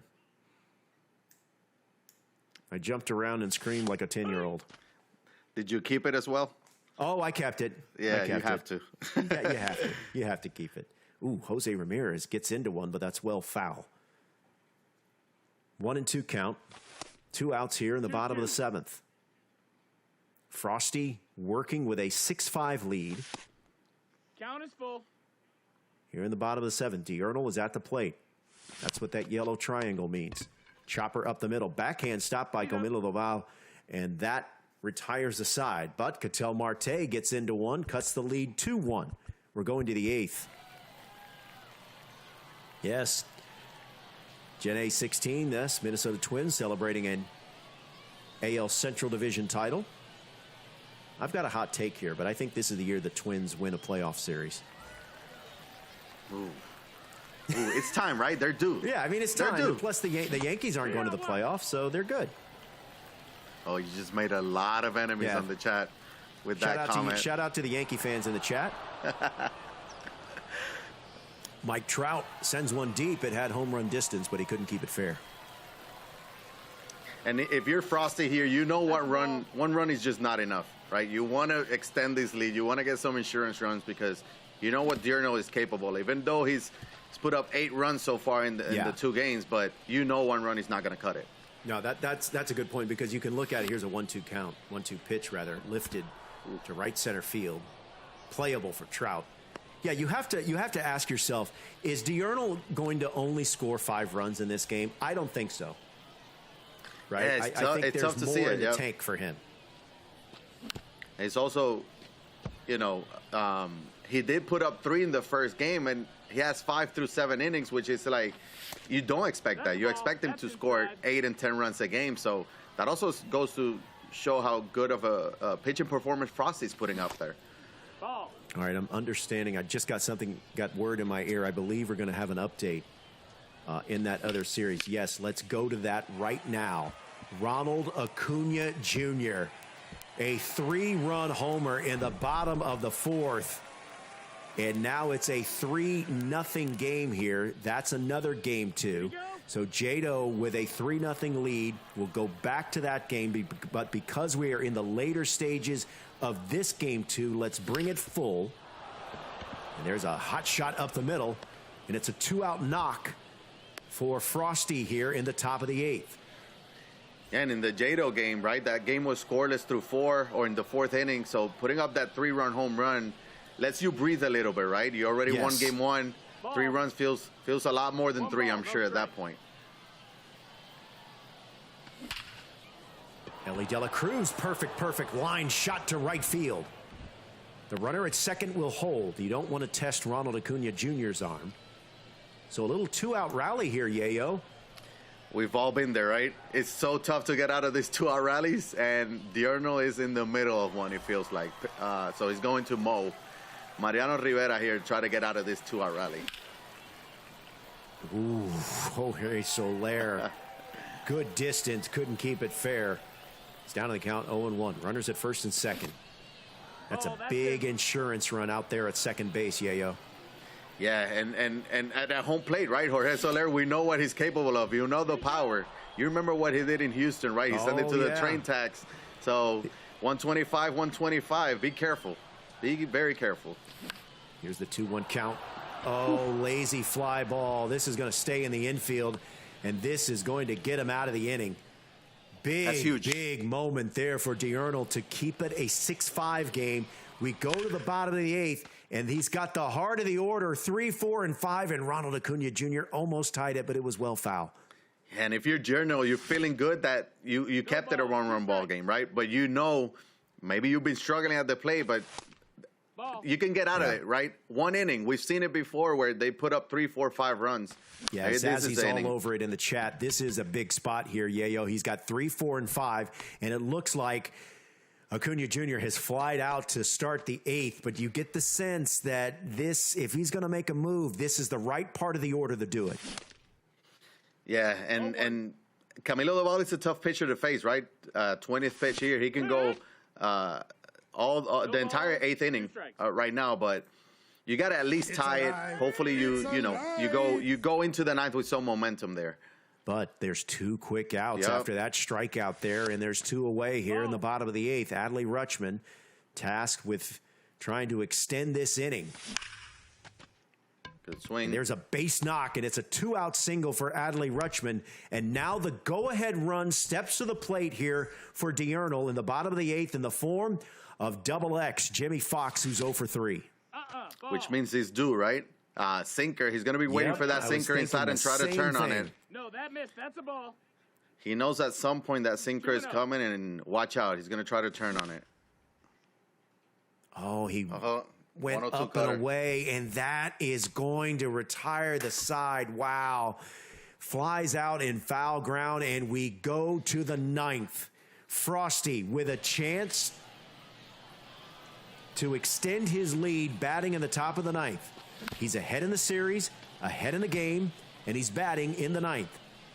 7, 8, 9 due up here for Frosty in a 6-5 game. There's a perfect rope, but right to the left fielder, Acuna. Or Ramirez, excuse me. Yeah, and if you're Frosty, you know, in that previous inning, you're probably thinking the same thing I was saying, where it's like Diurnal is ready for or waiting for the sinker to try to turn on it. I'm just not going to give it to him, right? And he didn't. He gave him 2 sliders and a cutter. It worked out perfectly. He's get a base hit there with J-Ram again.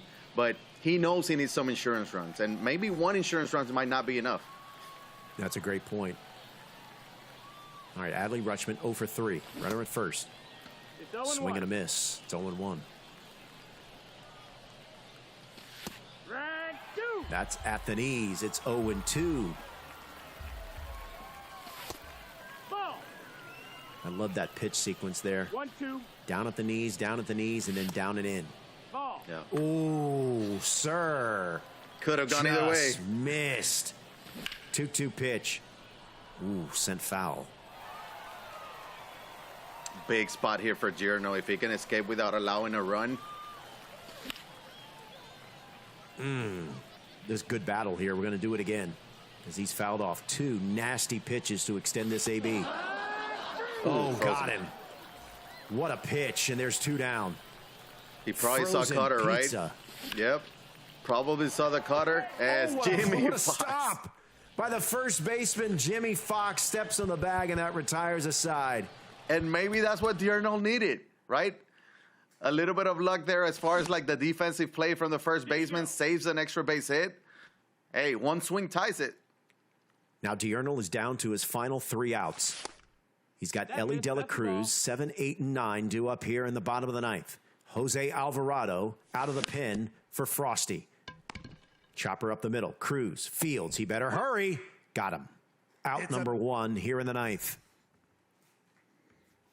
Ketel Marte 2 for 3, 2 home runs. So that tells me Diurnal is feeling pretty comfortable with Ketel Marte at the plate. So he's happy he's at the plate right now. Nope. Ball. Looks at a ball outside. It's 2-0. Oh, well struck. Right field. But Acuna is there. Stretches and lunges to make that catch. And now Diurnal is down to his final out. That's a bit of tough luck for Diurnal, Yayo. Yeah, that's a line out. And we go back to Frosty had a perfect line out in the top of the 9th as well. So, you know, good swings that have ended up in outs. But this game's not over. Nope, Marcus Semien. Oof, that one just landed foul. I would get out of the shift if I were Frosty. Ooh, doesn't matter. Not that it matters because this game is tied. Oh, boy. A strike away from advancing to the group stage. Frosty gives up the solo bomb. And now this game is tied. Ball. Wow, Marcus Semien. I expected fireworks in this series, and that's what we just got. Yep. Fly ball, left field. And that's it. That retires a side, but not before a huge solo home run by Marcus Semien with Diurnal down to his final strike in the game and in the series. So now we've got extra inning rules, and you've got the free runner at second base in the form of Kyle Tucker. So very good speed, but we are going to have a pinch runner in the form of Wyatt Langford.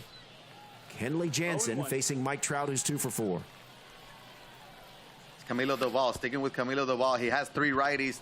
The runner will advance to third, at least in this one, but, you know, productive out, if you will. But I feel like 1 run here with the extra inning rules is not enough. You want to score 2 and 3. Especially if you're the visiting team. First pitch swinging is Acuna Jr. Runner tagging, headed for home. Throw not in time. And Langford scores to make it a 7-6 game, but there's now 2 down here in the 10th. There's a hot shot. Jimmy Fox is aboard with 2 outs here in the 10th with a sharply hit single the other way. And if you're Frosty, you know you need more than 1 run. Well, Ellie De La Cruz can certainly deliver there, but not this time. Slow roller to first, and that retires a side. Frosty gets a run, but that's it.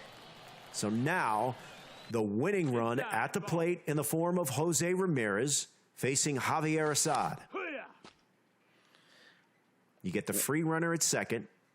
I don't call them ghost runners because that's an actual person. It's not a ghost, not invisible. It's an actual person, or in this case, virtual person. And this virtual person has a lot of speed. It's 99, so a base hit might score him. That's true. Anything in the outfield grass, you think Yayo scores the run? Well, maybe not with this hitter because you have nobody else, but, you know, with the next one, maybe. That's a walk. First and second now, and we've seen teams walk the first hitter trying to go for that double play, right? That was unintentional, but the double play's in order. At every base. Here's Ronald Acuna Jr. You also have a lot of speed on the base pass. 99 speed at second, 89 at first, as we see the new Raleigh fingers from the program.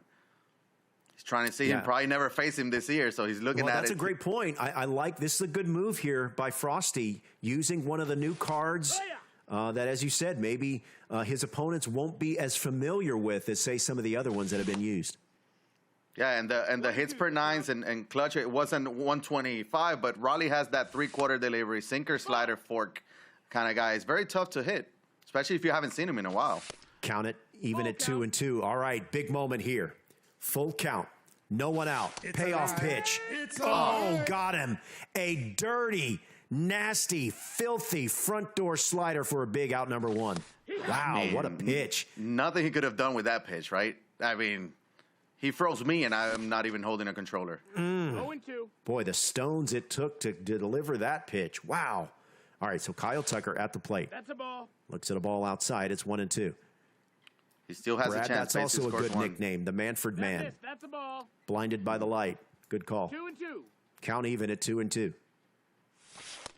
No, that missed. What a take. Another full count. Count is full. Shout out to those of you in the chat who know who Manford Man is. Take your baseball, 4. Uh-oh. And there's another walk here. So now the bases are loaded. And here's Adley Rutschman. The winning run, Yayo, now in scoring position. Yeah, and now you probably think that he's going to be aggressive, right, with a base hit.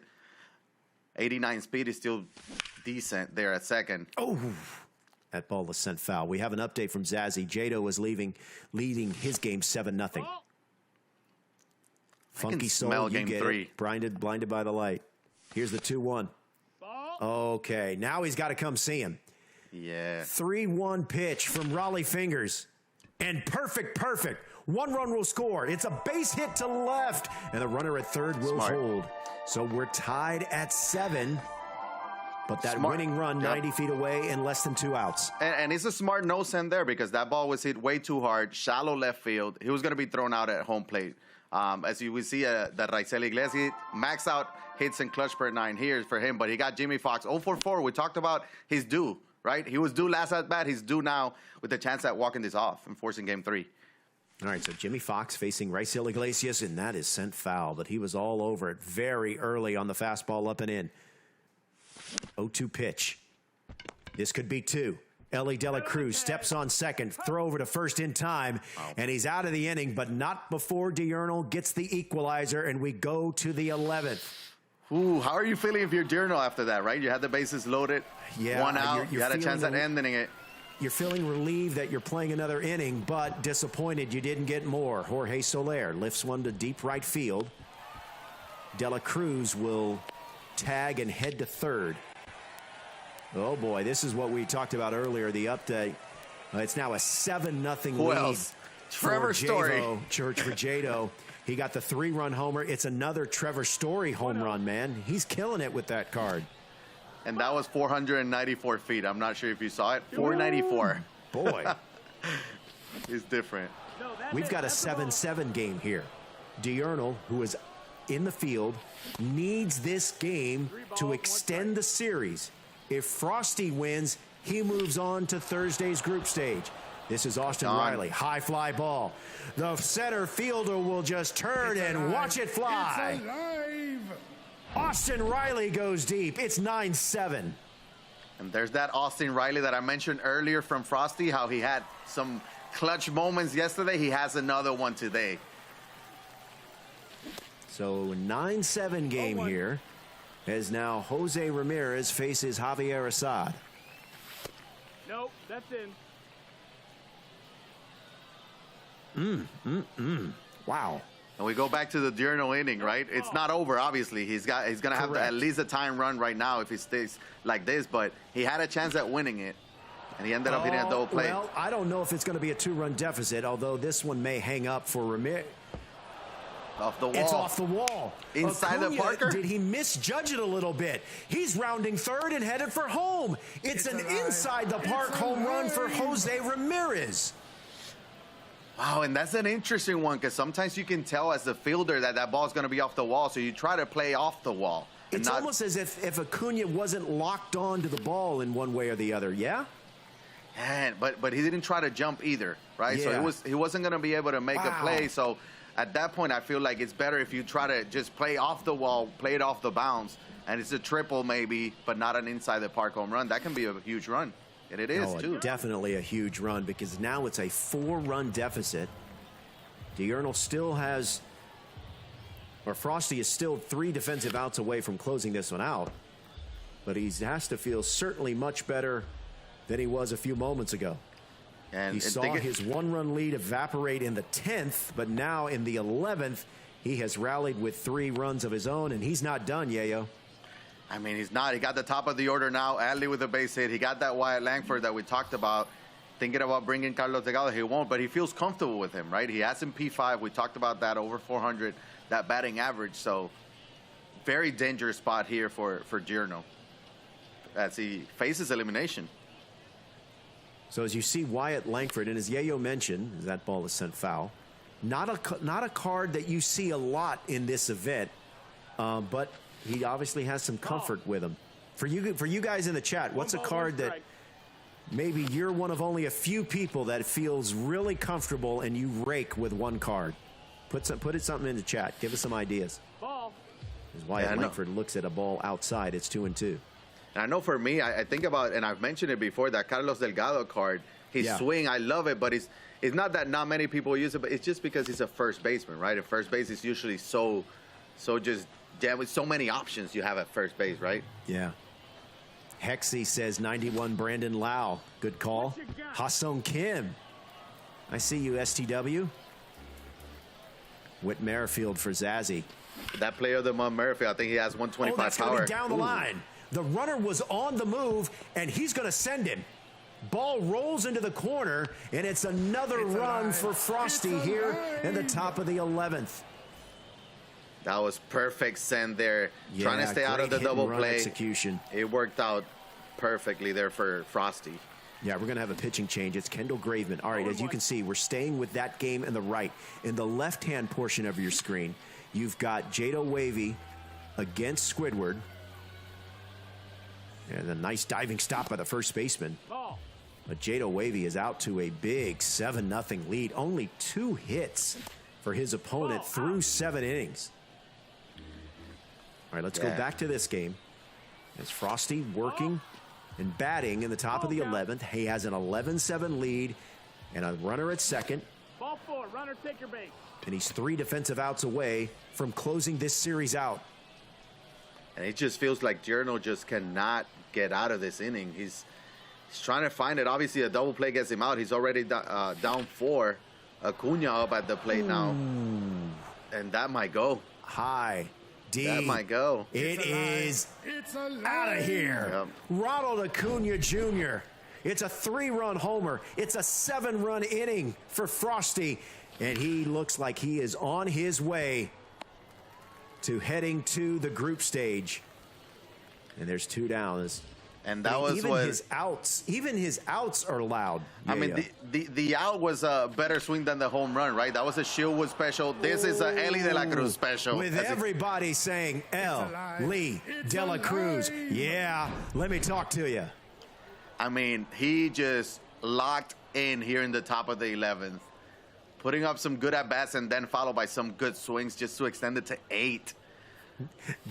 Daniel Manaya in the chat, I missed this. Daniel Manaya pointing out that he has 217 homers with Ronald Acuna. I think I have 217 home runs in ranked. I don't know if I've hit 217 homers collectively.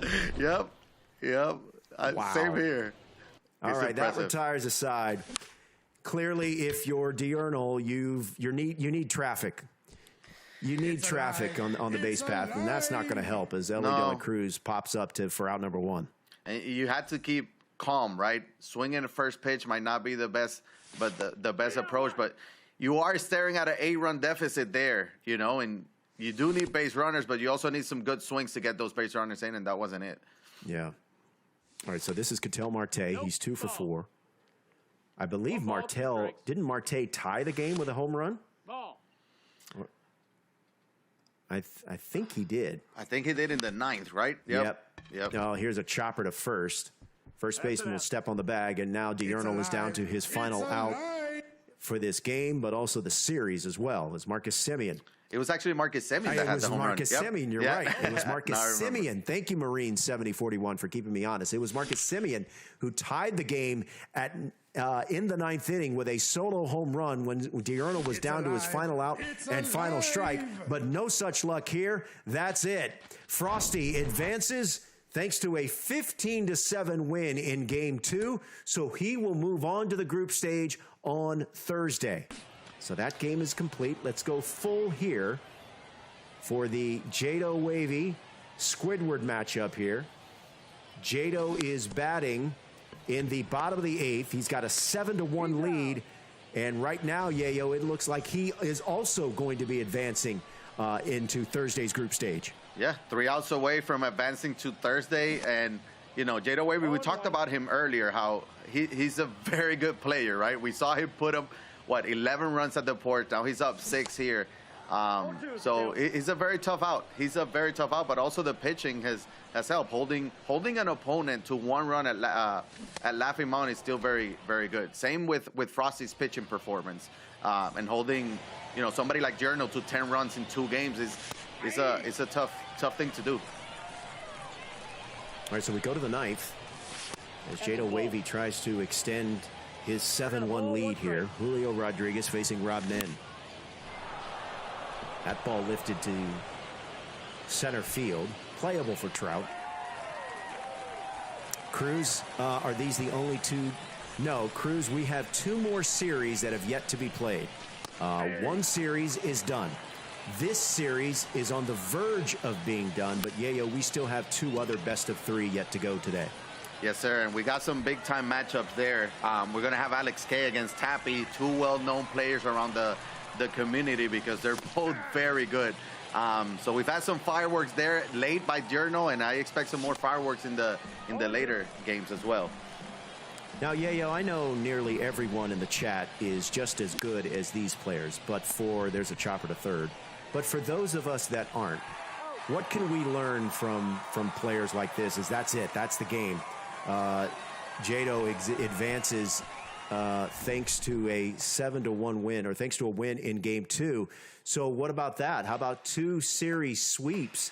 But let me finish up. Let me wrap up that question here. What are some things that players in the chat can take away from the players that we're watching today? I mean, watching the best players in the world, you learn a lot. You learn approach. You learn how they do with the PCI. Sometimes the settings. I know a lot of people like to ask, what's your PCI? What are you using? Sometimes seeing that you can learn. But at the end of the day, it's going to be practice. But you can get those tips by watching them.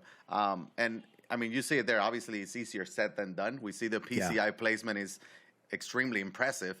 But you can get more like the approach that you have to keep that calm at the plate, right, and wait for your pitch. All right, so we have 2 sweeps. We still have 2 more series to go. Jado Wavy with the win in sweeping Squidward, and then Frosty with a sweep of Diurnal. I feel like that was the one that surprised me the most. I mean, all these players are good, Frosty and Diurnal, but Diurnal is clearly a guy that has won some big games in these type of events. Yeah, and it felt like he was going to force a Game 3 there for a second, right? He had the bases loaded in the 10th with 1 out. After tying it in the 9th, I'm like, well, this is a chance, and he wasn't able to do that. So I think that was a big missed opportunity, and then obviously going to the top of the 11th, that's when we obviously saw Frosty just go off, right, and putting up those 8 runs. So tough there for Diurnal, but Frosty is no weak opponent either. Like, he's a very good player as well. Jado Wavy in the chat there on Twitch. Appreciate you guys commentating. A lot of fun to play today. Hey, congratulations, Jado. We will see you on Thursday in the group stage. So rest up, enjoy the rest of the day, and stick around and watch the stream as we got 2 more series to go. In the 2 best of 3 series, the winner of those series will advance to Thursday's group stage.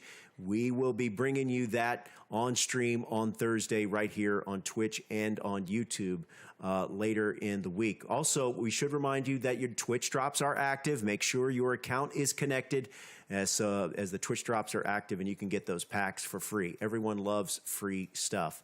Okay, Yayo, as we look ahead to to our other two series here. What are you looking forward? What are you looking ahead to? We've got Monty Slide against Busy Being Great. Yep. And then Tappy, as you said, against Real Alex K. So yeah, like I mentioned earlier, we saw Monty Slide yesterday. He was playing very good MLB The Show baseball there yesterday, obviously advancing to today. I'm curious to see Alex Hay and Tappy. I believe Alex Hay is going to be he's going to have the home field advantage. Tappy was able to advance to today by winning games 1 and 3 on the road yesterday. So, you know, he is a very tough opponent that can score runs a lot and early. So I'm curious to see how he comes out today against Alex Hay, who's a obviously very tough opponent. So I'm curious to see who's going to come out on top on that one. That's one that I'm going to keep an eye on. And if you're just now joining us, first of all, where you been? We've been here for a while, but that's okay. We still have 2 more best-of-3 series to go. The winners advancing, as I said, to the group stage. Alongside Yayo Gaming, I'm Robert Flores from MLB Network. We're glad you're with us. This is a best-of-3. It is legend difficulty, Yayo. It is 9 innings, set 4 eligible rosters. So you're not going to see cards from set 1 or 2 unless you want 1 wild card. And what have you made of the roster construction so far that we've seen from the 2 series completed? Yeah, I don't think we had any surprises as far as the pitching, right? We talked about Roy Halladay, outlier. We saw a lot of that. Javier Assad from the pen, that's exactly who we saw in the lineups. A lot of Adley Rutschman, Eli De La Cruz, Jose Ramirez, right? So there weren't a lot of names that we're not used to. We saw a couple Giancarlo Stantons there, but I'm curious to see if we're going to see more of the captain boost from Jimmy Rollins. We saw it a couple of the players had that Jimmy Rollins captain boost, so we're curious to see if any of these other 4 players are going to use the same captain boost. Hey, guys, we want to remind you to complete the Tops Now moments and missions for September, for the month of September, to unlock Jose Abreu and 5 new Diamond players. Those are the cards that you can get. I'm always a big... did I lose? Oh, Nico Horner. That's a good card. Yeah. And you know the PCA. You know Pete Crow Armstrong, that 95, the defensive attributes are going to be off the charts. I don't know what it'll do at the plate, but you know defensively that card will be able to go and get it. Yeah, and the speed, right? He's probably going to have that 99 speed as well. That is very important in center field. Yeah, and then, of course, you've got the pennant chase program. These 3 97s, Michael Wacha, Jackie Bradley Jr., Jose Altuve. It'd be nice, Yayo, if the Astros could beat the Kansas City Royals and Oakland A's every now and then. You know, I don't know, just to kind of... I can hear the pain. I'm a disgruntled Astros fan. I can hear the pain in your voice, and I'm sorry. Maybe you need that postseason Altuve to come out in the regular season. Maybe. Historic I think we did see at least 1 or 2 cards from that pennant chase program in this event, right? Giancarlo Stanton card, that 99. Was there another one? We saw Madison Bumgarner, who got rocked a little bit. He really didn't last too long there. I think it was in the Jada Wavy matchup. And then we also saw that Raleigh Fingers there at the end that kind of caught the opponent a little bit off guard. But those are the 3 that comes to mind. I was thinking we might see some Jeremy Pena because it's a new one and falls under the Jimmy Rollins captain boost, but we haven't seen it yet. Yeah, I like I said earlier, I love the added element that the boost adds to the rosters, and I think the Jimmy Rollins boost, that's the one that is the most devastating. But as I said, we're halfway through. We've got more action to come, 2 more best-of-3 series. Yayo and I will be with you right after this. Stay with us.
Hi, it's the MLB The Show 23 Championship Series Wild Card Sunday. Alongside Yayo, I'm Robert Flores from MLB Network. We're halfway through, Yayo. 2 winners already advancing to the group stage. We still have 2 more best-of-3 championship series. And I think we were both a little bit surprised that both of the series thus far have been sweeps. But we do have 2 participants that have already punched their ticket to the group stage. Take a look here at Jado Wavy. His favorite card is Chipper Jones. He's from Ontario, Canada, so good to see our friends from north of the border get involved in MLB The Show. He advanced thanks to a 2-0 series win, and he'll be joined in that group stage by Frosty Yayo, whose favorite card was Mike Trout, and he got some production from a different Mike Trout card in his series win.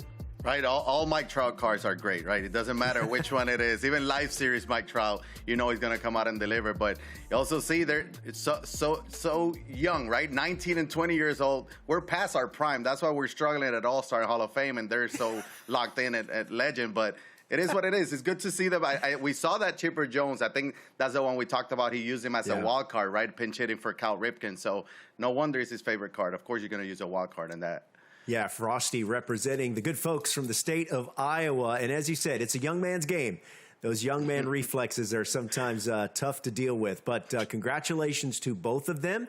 So they will advance to the group stage. Remember, that group stage will have those streams for you on Thursday, right here on Twitch and on YouTube, with the chance eventually to have a part of that $25,000 first place prize money. But, Yayo, we still got a lot of baseball, and there's a lot of things still left to be decided, including for today, we have 2 more series that have yet to be decided. We're going to have Monty Slide versus Busy Being Great, and then Tappy against Alex K, 2 players that are really known commodities in the community. Yeah, they're both very good, right? And same with Monty Slide and Busy Being Great. These are all top 50 players, basically every ranked seasons. I would be surprised if we get 2 sweeps again. I'm not going to lie. You know, I know you mentioned that we got the 2 sweeps. I'm not expecting 2 more sweeps in this one, but I think it might be a little bit closer. As we see the poll there, the chat thinks Monty Slide will win. 56% of the chat thinks he will win this series. So I think it's going to be that close, maybe. All right, so the chat believes Monty Slide, with 56% of the vote, thinks he will win the series. What about our next best-of-3 series? It's going to be Tappy against Alex K. Game 1 is just right around the corner. And then, of course, this is another best-of-3. Legend difficulty, set for eligibility only for our rosters and lineups. I mean, you could use a set 1 or a set 2 card, depending if you want that 1 card to be your wild card. But for the most part, it's set 3 and set 4. So it's an interesting kind of sneak peek into what our rosters might look like. But let's see what the chat has to think about who's going to win this series between Tappy and real Alex K as game 1 of that series. And this one's a little bit closer. 60% of those that voted believe it's going to be Tappy that takes this best-of-3 series. Yeah, and Tappy's also obviously well-known in the community. He's well-loved in the community as well. You'll see him use cards that not many people will use him. He will use the cards that he feels very comfortable with. I will say about Alex K, he's one of those natural players that he might just not pick up a controller for 3 months, then all of a sudden pick it up and just pick up right where he was at. I actually did 2 pretty competitive community tournaments in 19 and 20, and Alex K won both of them. And I'm talking about the best players in the world. So he has the experience, he has the skills. So don't count out Alex K just yet. And he is the home team. We saw Tappy advancing to today, winning 2 road games yesterday. So that's going to be something to keep an eye on, because he did use very interesting. He went to Target Field for his home game, which we really don't see a whole lot. No, you don't. And it cost him. He lost game 2 as the home team going to Minnesota. So we'll see how this series goes. Hey, with the way the content is flying fast and furious, I do not recommend not playing the game for 2 to 3 months, because you will be way behind. You will be way behind, and you have a lot of work to do offline if you let that much time pass between picking up the controller, right? Yeah, then you're going to have to, play some rookie and veteran and moments and all that to try to catch up. But these guys are so good that they can play veteran and all-star moments and conquest and then jump to legend and still put up 10+. That's how good they are. Well, we're glad you're joining us, whether it's on Twitch or whether it's on the Sony San Diego Studio YouTube page.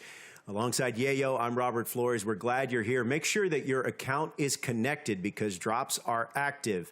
So make sure that you've done that, and the drops are coming fast and furious. And here we go. We're about to get started. Remember, these are two best-of-3 series. The winner moves on to the group stage.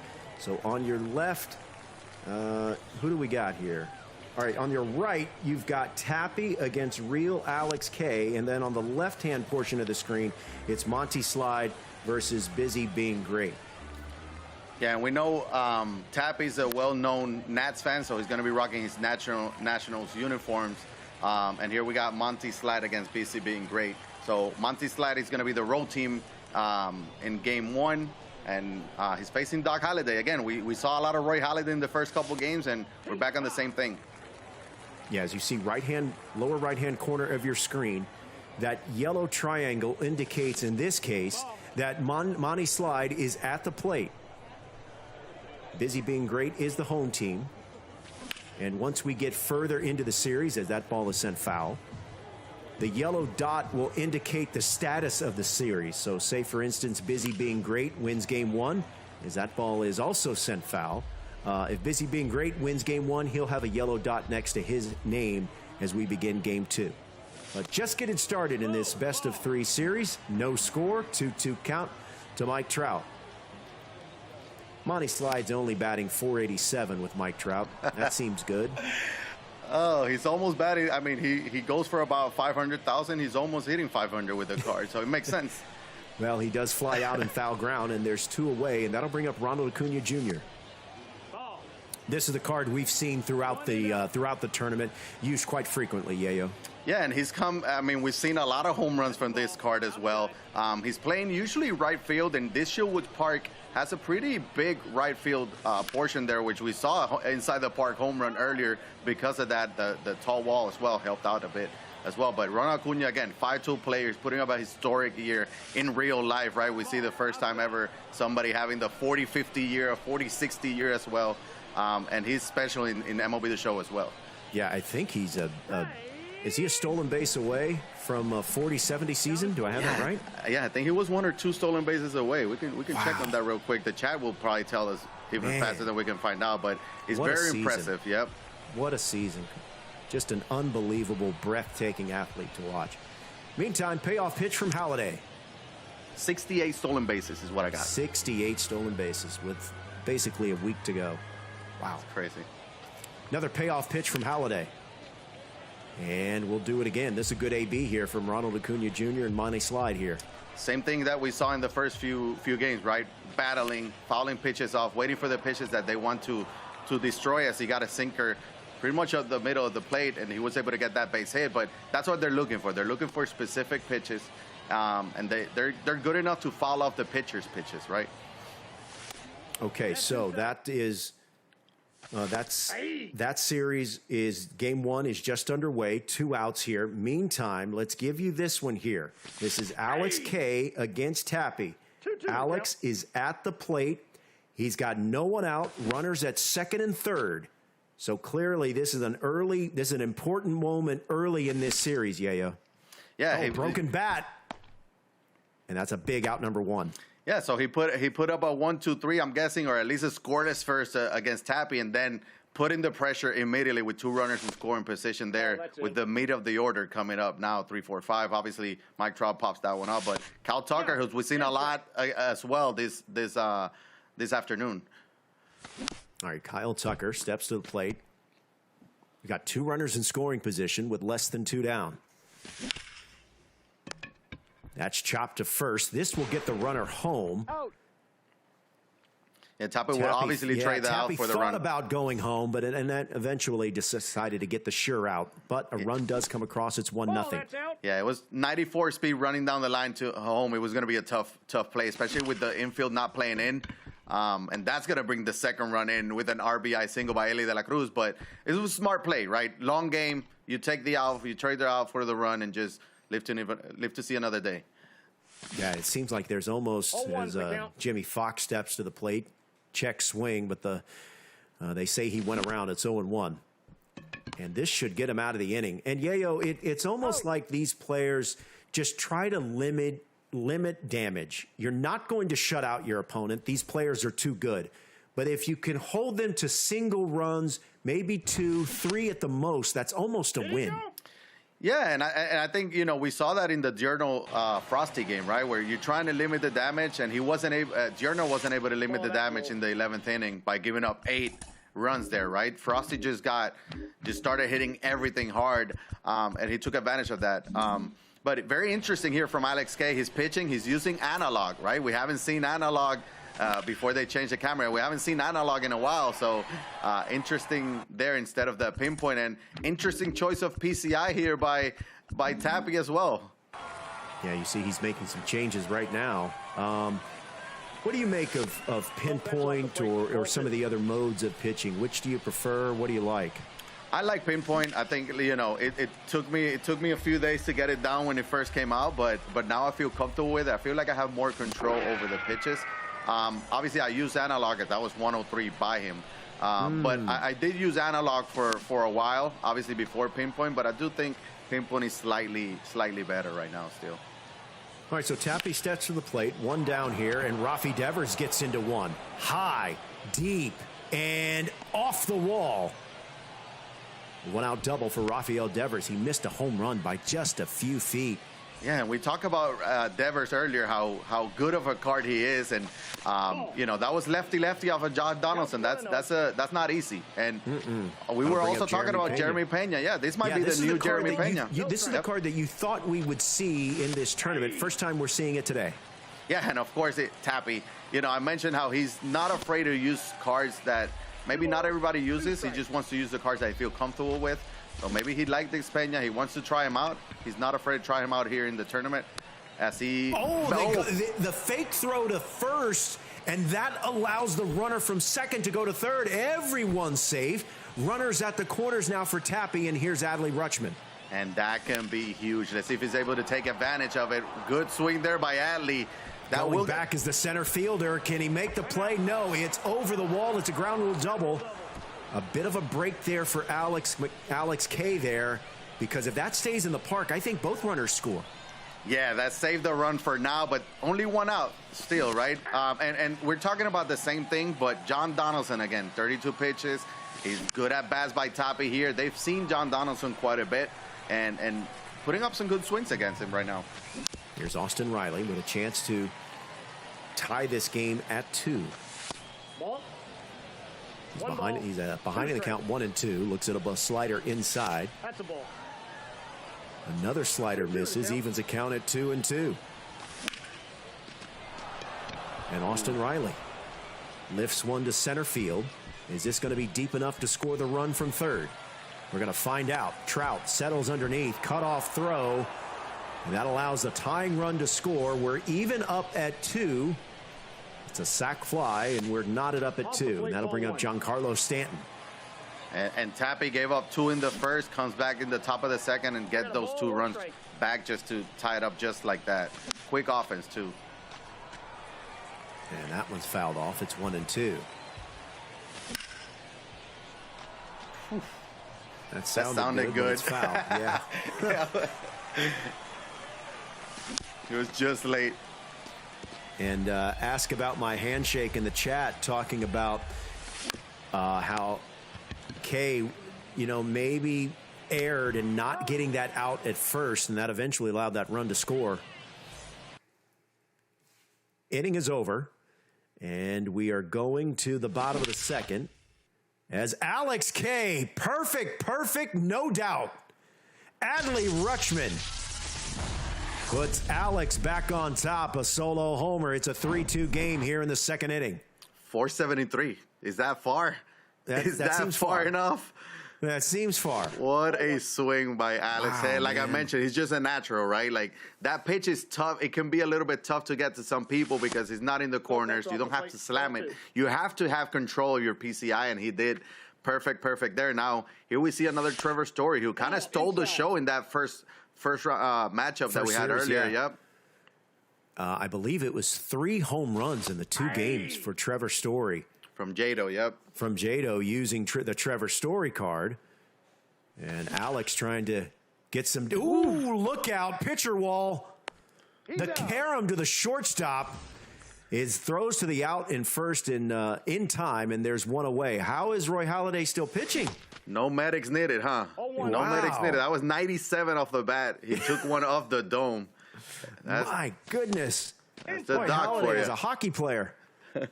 He just took it off the dome and keeps going. Gracious. All right, so here's Ketel Marte. Another one. That ball smoked to left field. Going back is the left fielder, and it is out of here. It's a 2-run homer for Alex K. Make it 2 straight innings that he has scored 2 runs, and he's not done here in the bottom of the second. Back on top 4-2. We've seen a lot of good swings, as he just missed that one with Acuna. We've seen a lot of good swings from that Ketel Marte from other players as well, right? Switch hitter who falls under that Jimmy Rollins captain boost as well. We saw even the 2 perfect fly balls at the porch that ended up at the warning track. It was still good swings from that Ketel Marte. So everybody that uses him just love his swing. And we see it there, another home run. That ball sent foul. I'm at 65% progress toward my MLB The Show 23 drop. Make sure your account is connected. It's Corey Seager. Lifts a lazy fly ball to center field. Should be no problem. And that retires a side. But not before Alex scores 2 again. And that Corey Seager card is one of those cards where it's universally loved by the community, right? The only thing is that he's missing is that speed and maybe a little bit better defense. Some players would rather have, obviously, the 5-tool players. Another interesting thing I see, obviously, we see Tappy here at the plate right now. He has Luis Garcia. Luis Garcia card hitting second in his lineup. As we're going to see him now, he's going to go lefty off with P5 Luis Garcia. And this is what I was talking about earlier. Again, he'll use cards that he likes no matter what. 114 contact, 81 power. That's not what we typically see in this kind of tournaments. You know, especially left on left against John Donaldson. That can't be difficult. Or can't be easy, excuse me. Well, he goes down swinging. Strikeout number 4 for John Donaldson as Tappy bats here in the top of the third. Down 4-2 and 2 away. That's a ball. We have Monty and BC being great, still scoreless in the bottom of the second. A little bit of a score update there. So all the offensive action, we're seeing it in this game right now. Fly ball, right field. This should end the inning, and it does. One Acuna flies out to another, and that retires the side. We go to the bottom of the third here in this game 1. As Tappy is trailing 4-2. There's a hot shot, perfect base hit to start the third inning. He's just such a tough out, right? He put up 2 in the first, 2 in the second, opening up the third inning with a perfect single there. Looking for more. And down the line. Down the line. Runner will head to third, and Alex K once again threatening here in the third inning. He has plated 2 runs in the first and the second, and he's going to get 1 here. This could be 2, though. Flip for 1, fire for 2. No! De La Cruz, too much speed. It's an RBI fielder's choice for De La Cruz. It's now 5-2. Yeah, you get that run. That Eli De La Cruz, just 99 speed is just so good, right? We got Monty just open up the score in the other game. We're about to go and check out that replay. Yeah, let's get the update here. Eli De La Cruz, a solo home run in the top of the third. And that game is now 2-0. It was a 2-run homer, excuse me. So it's a 2-0 game here. There's a double play that will end the inning. A run does score in the inning. It's now 5-2. Alex over Tappy. I think we've seen a lot of, we were talking about earlier about Trevor Story being kind of like the MVP so far. And maybe it's more the unexpected MVP, right? Putting off obviously a lot of home runs, whatnot. But every time we see Eli De La Cruz, it feels like he's doing something, whether it's at the plate or with his glove or his legs or something, right? And that card is still expensive on the market, and it is worth just about every stub. I mean, that's an excellent card. And helps Here's out with Jorge that Jimmy Soler. Rollins boost as well. That's true. That Jimmy Rollins boost makes it nearly unstoppable, as John Donaldson now has his 5th strikeout of the day. 0-1. So this is a 2-0 game here. Monty Slide and Busy being great. Let's go full as we check in on this game here. This is game 1.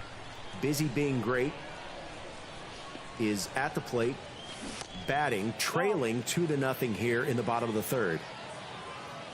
And he got that Corey Seager card that we were just talking about. We haven't seen a whole lot today, and now we have him in both games. Facing that Dustin May that we saw earlier as well from Frosty.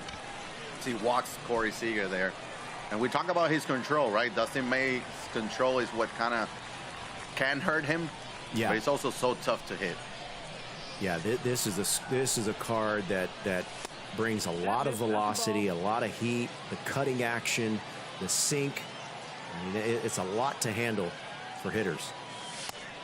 Mookie Betts looks at a sinker outside. It's 2-0.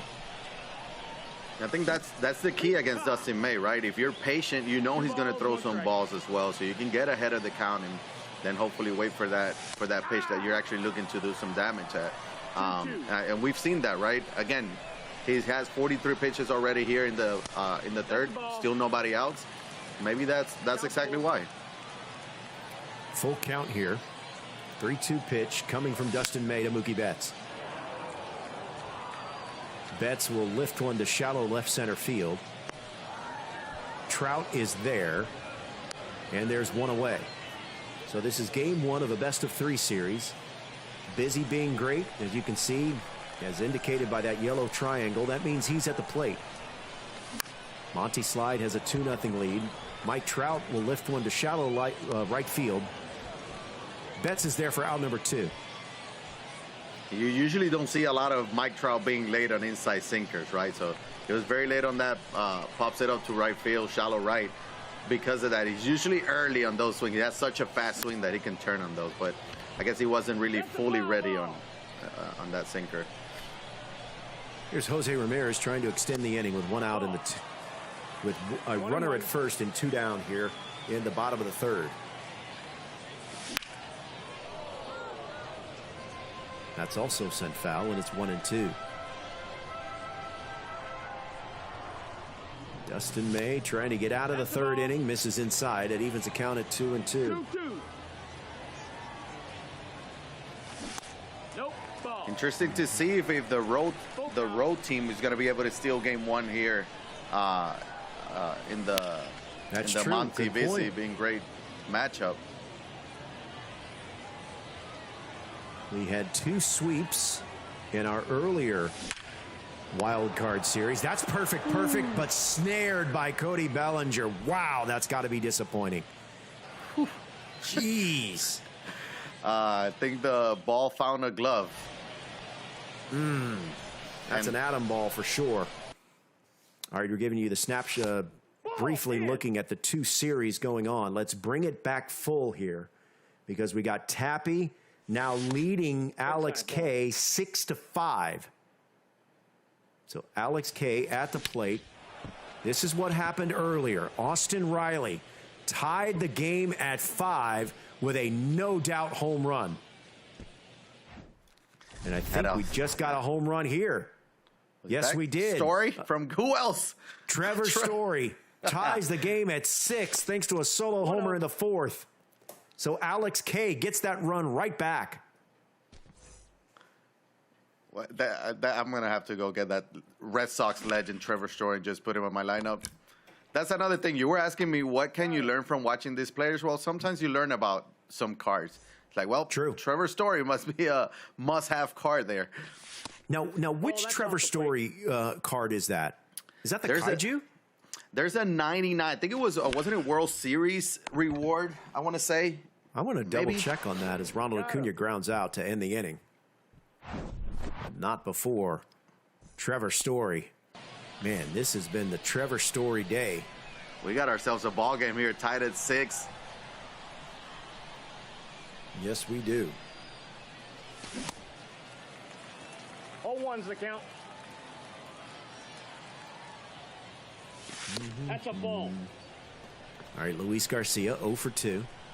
This is a tough matchup, Yayo. Left on left. One ball. Wow. 2 strikes.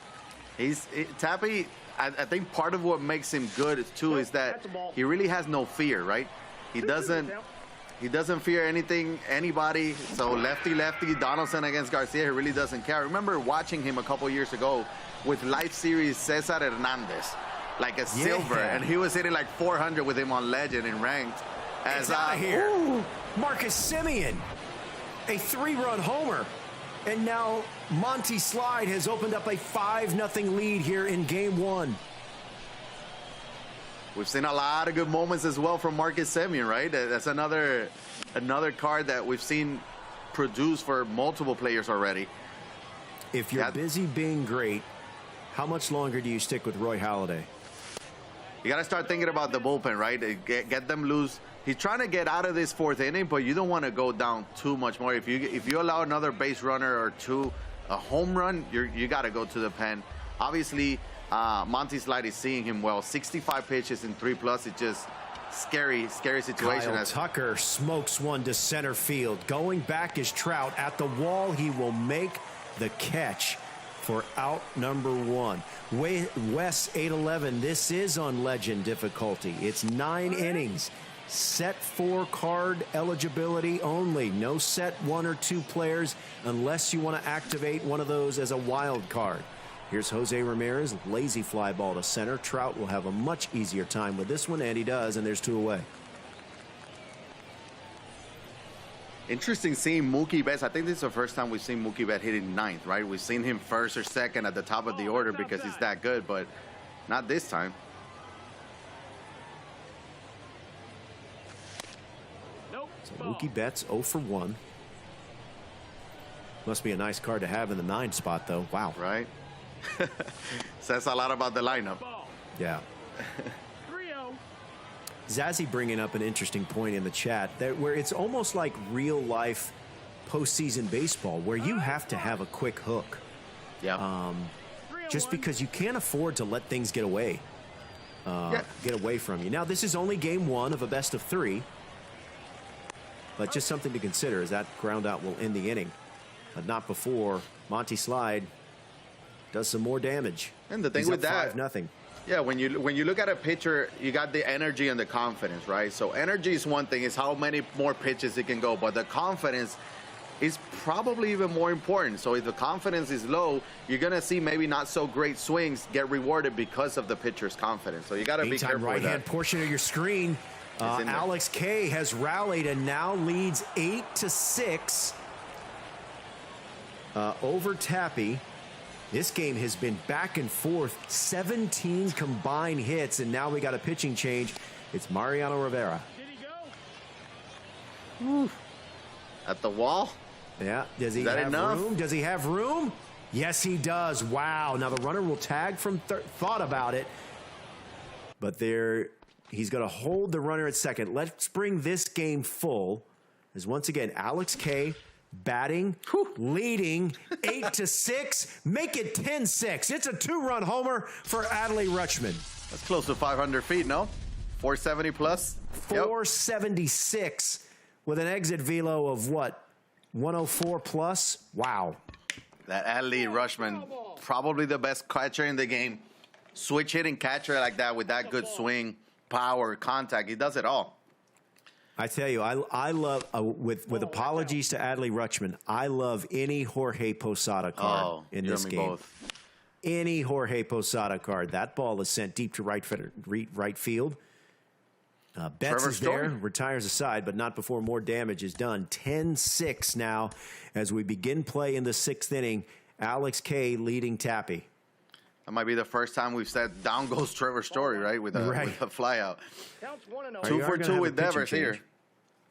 Yeah, here's that Joel Payams that we've talked about, right? Sinker, cutter, a little bit of a funky delivery. He has that slider as well. That ball is just foul. Good contact there. 101 off the bat. Alongside Yayo Gaming, I'm Robert Flores. Thank you very much for joining us here on this Wild Card Sunday. We started the day bringing you 4 series. 2 are done. There's a chopper to first. First baseman steps on the bag, and that's out number 1. Here's that Jeremy Pena again, 0 for 2. Might be his first. I don't remember seeing him yesterday, so it might be the first time that Tappy's using him here. Jado, Wavy, and Frosty have already advanced to the group stage thanks to their 2-game sweeps in their series. This is game 1 between Tappy and Alex K. Both of these guys hoping to join those 2 players in the group stage on Thursday. Here's Adley Rutschman, 2 for 2. As Tappy tries to work his way back from this now 4-run deficit. There's another hot shot to the first baseman. A lot of traffic over there, a lot of action for the first baseman in that top of the 6th. So we go to the bottom of the 6th, bottom of the order, and Ketel Marte looks tried to hold up, but the ball was in for a strike. It's 0-1. And this is a big spot here for Alex. He's up 4. He got 9, and then obviously the lineup will flip to top of the order. So gotta be careful if you're Tappy here. Not that this game kind of get out of your hands. 0-2 count. Ooh. little Nothing you can do with that. Change piece for out number 1. That is so dirty. That's a dirty, dirty pitch there. All right, let's split them up here. Once again, we got Monty Slide. We got Monty Slide against Busy Being Great. That's over on the left-hand score. Now let's bring it full. Monty Slide is leading 6-0. Let me make sure I have that right. Yep. Do I have that right? And one swing from Cody Bellinger here. Yep. Leading 6-0. Busy Being Great is in the field and trailing big time here in this game 1 as Cody Bellinger lifts another ball foul. One swing from Cody Bellinger would put us here at Mercy Rule territory. Close enough to that, right? Mercy Rule alert. Yep, we are in that Mercy Rule. We're kind of Mercy Rule adjacent as Cody Bellinger pops up in foul ground, and that's out number 1. Here's Adley Rutschman. Javier Assad, this is a card that we've seen quite a bit in this tournament. Yeah, both Javier Assad and Adley Rutschman, right? Both have looked great this tournament so far in this wild card qualifier. So here's to see who wins this matchup. That's lifted foul as well. It's 1-2. We'll be back with another stream on Thursday, both on Twitch and on YouTube, as the group stage will begin. A lot of speed at both at third and first. We got a full count now. Semien on deck. Big spot here for Monty. And he walked him, so now the bases are loaded in less than 2 outs, and that'll bring up Marcus Semien, who went deep with a 3-run homer earlier.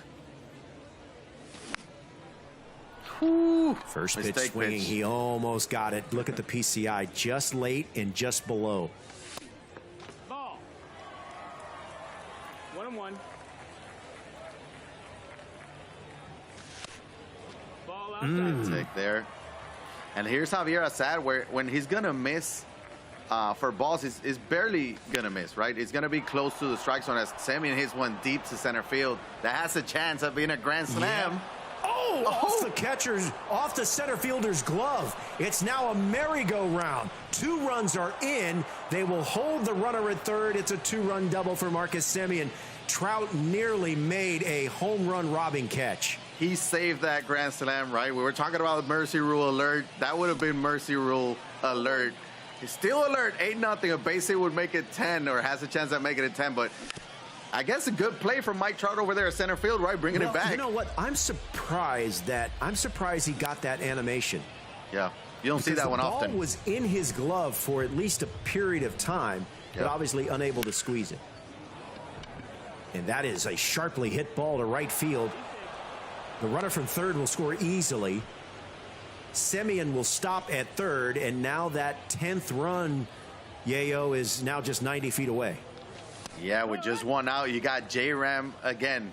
Very tough situation for Busy Being Great to be in right now. Monty up the middle. There's the base hit for J-Ram. 10-0 lead now, and he can put up some more runs, but he's also 3 outs away from walking away with Game 1 Mercy Rule here and taking 1-0 lead. So a big statement here thus far in game one for Monty Slide, as he has hung 10 runs on Busy Being Great here, and he's not done in the 5th inning. Got runners at first and second, 1 out, and Mookie Betts lifts one to shallow left center. Trout will have no problem with this, and both runners will hurry back. It's keeps it a 10-0 lead with 2 away. Yeah, and this will be a tough mountain to climb, right? Down 10. I'm not sure if Busy Being Great is, obviously he's the home team, but not sure if he's already thinking about game 2. But if you're Monty Slide, you're sitting pretty. Am I mean, is this, am I crazy in thinking, all right, let's just concede this. I don't want to waste my energy and concentration and, you know what I mean, and just move on to game 2. I don't think they think like this because they know how good they are, right? So you see the logo there with Busy Being Great. He's multiple times top 50 player, and even if he cannot win this game, cannot come back to win this game, he can still get some reps and maybe go into game 2 with a little bit more confident, right? Maybe put up some better swings. Maybe in the back of their head it is, but there's Adley with a fly out to right field. But I just don't think there's no quit in some of these players, right? They know what they're capable of as well. But okay, let me ask you this: what if he asked for a friendly quit? That'll be interesting. That'll be a first, right? That would be a first. Yeah. Busy Being Great should just troll us all and ask for a friendly quit. Here's a grounded to short. De La Cruz is there. Throw across his body in time, and there's 2 away. Yeah, now Monty 1 out away from a mercy, which we really don't see a lot of mercy rules. No, you don't. At this stages in tournaments. Hey, but you know what? Clearly, look, these guys are, as you said, these are high-level players here. And it would not shock me if Busy Being Great responded in a big way in game 2. Yeah, there it is. And that's it. That's our mercy rule. And game 1 is in the book. Monty Slide with a mercy rule win in game 1 of this best-of-3 series. This game here, a little bit more competitive between Alex K and Tappy. This game has been back and forth. There's a sharply hit grounder to second. There's out number 2. 106 off the bat. Alex K is batting with a 11-7 lead, 2 down here in the bottom of the 7th over Tappy. And Trevor Story, a card that has been dangerous throughout this tournament, is at the plate. Yeah, I mean, I expect a home run at this point, right? He's done it so many times. Just sounded missed it too. Good. Deep fly ball. Going back is the right fielder Betts. He will make the catch, and that retires the side. We're through 7, and Alex K is leading Tappy 11-6. Now Tappy steps to the plate, and soon you will see his name have that yellow triangle, which of course signifies that he is at the plate. Yeah, and it's a very similar position that we were talking about Jada Wavy's first game as well, right? Like it was an 11-7 game, and as Luis Garcia lines one over the right fielder. Acuna Jr. There we go. You do not, and he's, I thought he was thinking 3, but he needs traffic on the base pass, so he'll hold him at second with a leadoff double here to start the 8th. I'm surprised Acuna didn't make that catch. Yeah, and he needs to keep it close here, right? He needs to score a couple runs because he's running out of outs. So that's a good start with a leadoff double. No double play in order. You got Acuna, 3, 4, 5. So this is a good opportunity for Tappy to make this a closer game. Ball 1. 1 ball, 2 strikes.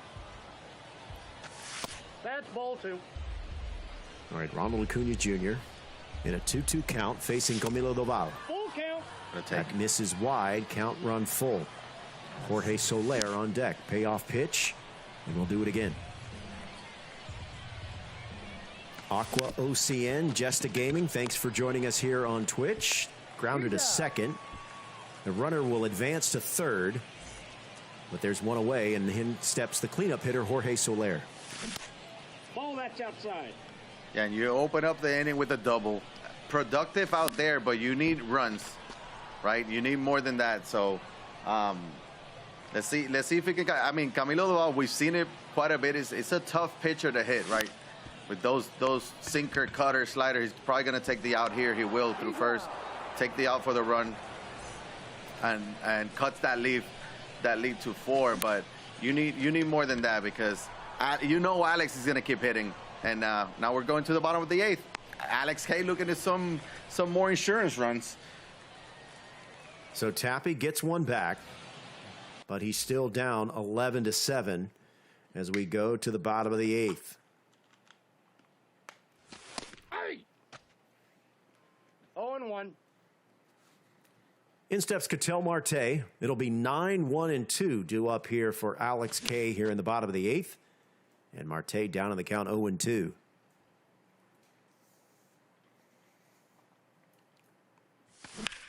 Remember, we'll be back on Thursday as Marte lifts one deep to right field, and it's out of here near the top deck of the bullpen. Solo homer to start things here in the 8th. It's 12-7, Alex. And that's Ketel Marte again, right? We talked about Trevor Story and Marcus Semien, but Ketel Marte has been in the middle of a lot of offensive production as Acuna hits one down the line. He's probably going to stay at first there, but another home run for another Ketel Marte, extending the lead to 5. And Alex K just keeps coming at you, right? Like, he just doesn't stop. And that's what I was saying earlier. Relentless. Yes. Case in point. Here's another, well, nope. It is caught by Ronald Acuna Jr. I thought that might fall in for another base hit. Instead, it's out number 1. In steps Mike Trout, who singled in his first at-bat. Grounded into a double play in his last AB.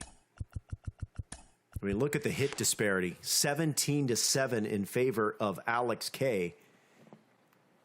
And he's also leading in the department that accounts the most, up 12-7. Oh, sounded good. Is good. Is out of here. 2-run homer. Alex K extends to a 14-7 lead here in game 1. Yeah, and this is what I was saying, why, and he's looking for more. Yeah, he's no different. one got me like King Tuck got me. Kyle Tucker. Back-to-back homers for Alex K. It's now 15-7 in the 8th. I just don't know how he does this. It doesn't make sense. I don't know how you, and Zazzy brings up the point in the chat, I don't know how you get him out. No. I mean, that helps right there. It popped up in foul ground, but. You got to let him get himself out sometimes, right? It's the only way. There isn't places that you can go in the strike zone or even out of the strike zone that he can't do damage. That's what's remarkable about players like him. I mean, even we've mentioned this before, but even the outs are loud outs, right? Earlier, he had a 106 mile an hour off the bat with Adley. That was a ground ball to second. But every ball that he hits, it feels like it's hard. He doesn't miss the PCI by a whole lot, right, when he does. So it's just, it's so tough to get him out. And that ball is sent foul as Jimmy Fox steps to the plate, down 1-2. And Tappy needed some runs in the 8th there to try to make it close, because you knew Alex Hay was going to have another chance at hitting. And this is what he obviously did with that, putting up 4 here in the 8th. Now, Hotline Marty brings up an interesting point with his comment. Weigh in on, I guess he's implying that using Javier Assad on Legend isn't the right way to go. How do you feel about that? I mean, I think we lost a lot of good bullpen arms when set two were eliminated, right? When set 4 came up. And you see that the best players using Javier Assad, I don't think this is a Javier Assad issue. I think this is an Alex K issue. Like, he'll hit anybody, right? We've seen Javier Assad dominate other good players, right? Or be at least pretty efficient. This is all about Alex K, and I don't think it has much to do with Javier Assad. Now, a lot of people love the outlier fastball and stuff like that. He doesn't have that, but he has the control and he has the meta pitches that we always talk about, Yeah. All right, so this game is now into the 9th as Tappy is batting in the top of the 9th and trailing big, and there's out number 2. Austin Riley representing his last hope. According to Zazzy in the chat, Busy Being Great, who was run ruled in game 1, is off to an early lead in game 2. So stand by. We'll show you what happened there, take you to that game as soon as this one is over.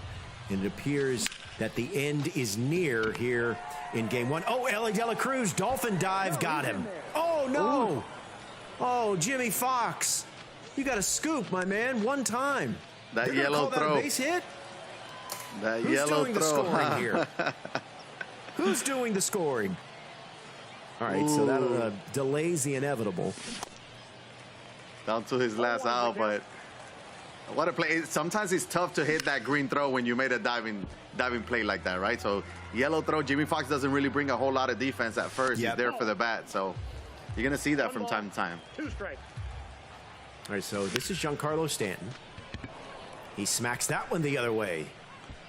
So look at the size of that PCI. Look at the size of that PCI and the PCI placement with Giancarlo Stanton on that. I mean, look at that. That's just remarkable. I'm just always taken aback by what these players can do on this level of difficulty. I just, for someone that plays the game as much as I do, to have these kind of skills, a massive tip of the cap. Yep. And Alex K brings in Javier Assad. He's like, yep, here's Javier Assad. And he just put up a few runs on him, but he feels comfortable with him. That just goes to show how good of a card it is out of the pen, you know? All right, so Assad trying to get this last out, facing Mookie Betts. And Betts staying alive. Tappy putting up a valiant effort here.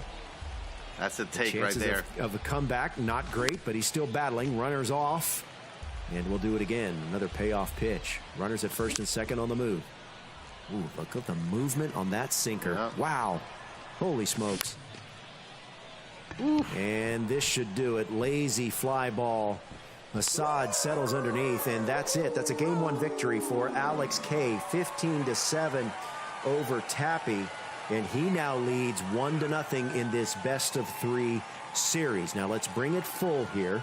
We've got Monty Slide and Busy Being Great. Wow. And Monty Slide. Yeah, Monty Slide is trailing 3-1. This is what happened earlier.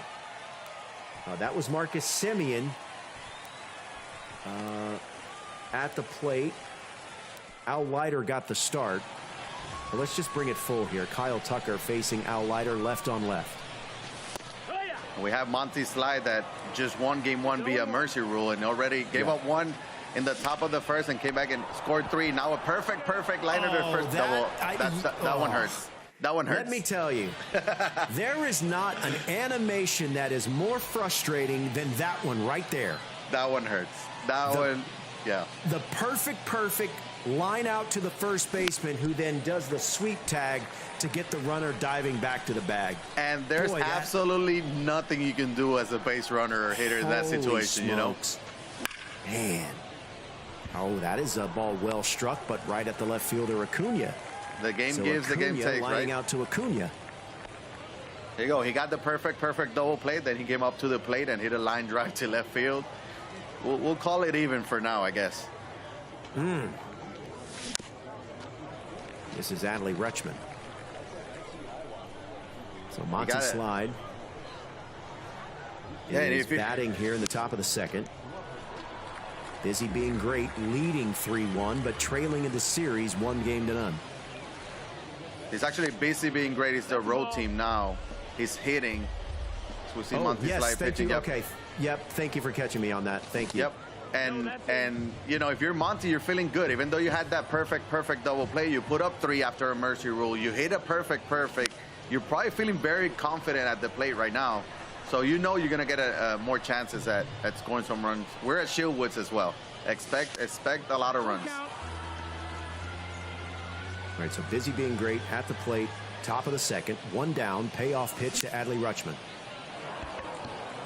Got inside his hands and lifts a shallow fly ball. De La Cruz actually makes the play from his shortstop position, and quickly there's 2 down. I mean, we haven't seen Jacob deGrom today, but that 102 fastball on that spot in the black is so tough. So tough to hit. Nope, that's outside. Ball.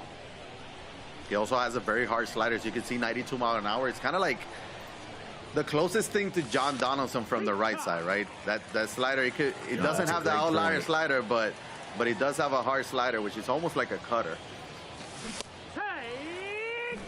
Yeah, remember, if you're ever away from the stream or you're just now joining us and jumping in and not quite sure who's playing, you can always look at the right-hand, lower right-hand corner of your screen. Monty Slide leading in this best of 3, 1-0. Busy Being Great is at the plate here in this inning in the top of the second. And he's trailing, but the tying run is at the plate in the form of Corey Seager, who chops that one foul.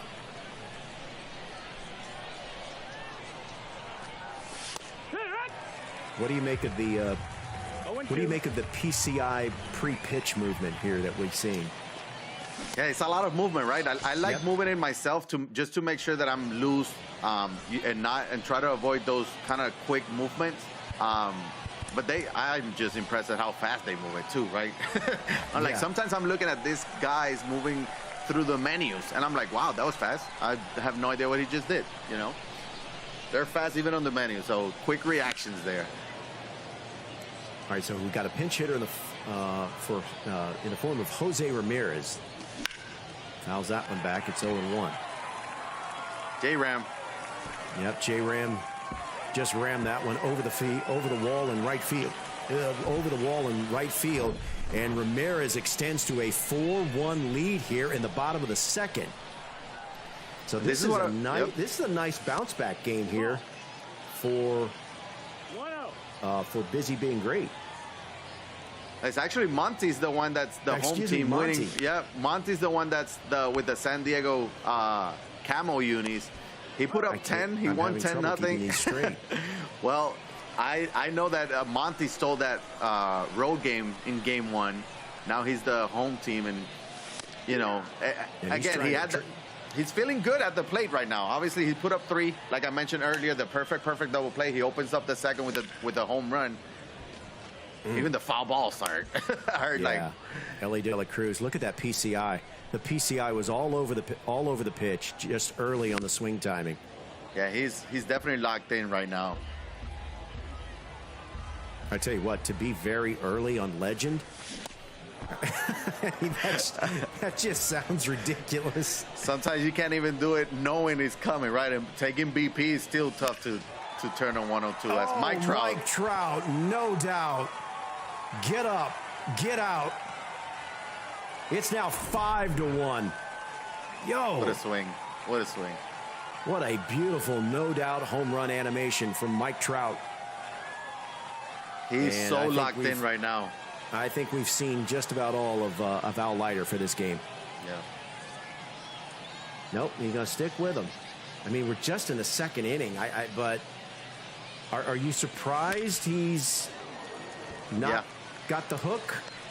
I mean, you got to be at least thinking about it, right? You got to remember that you can use starters out of the pen in these kinds of qualifiers as well. So it's early, so you can go to a starter. Maybe he's looking at the lineup and saying, well, I'll face Cody Bellinger. That's the great point. You have all those, because fatigue does not carry over from one game to the next.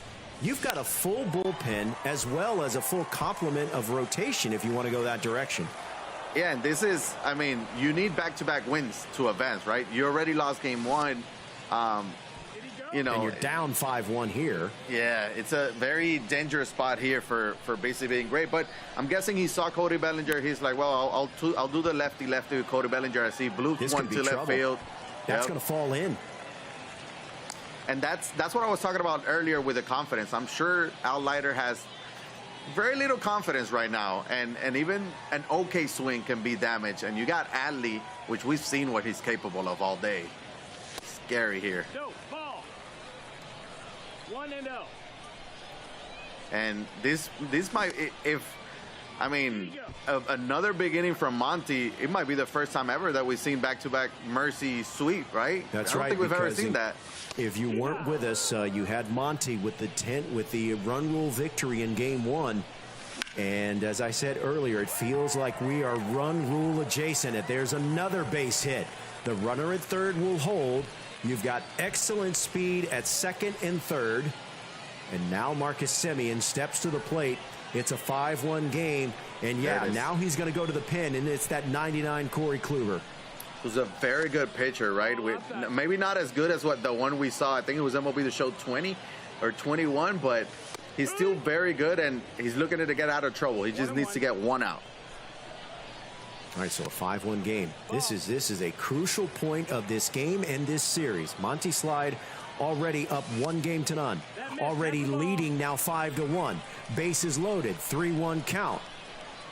Big pitch here. Corey Kluber. The 3-1 to Marcus Semien. Grounder up the middle. Dolphin dive by De La Cruz. Flip to second. Got him. Wow.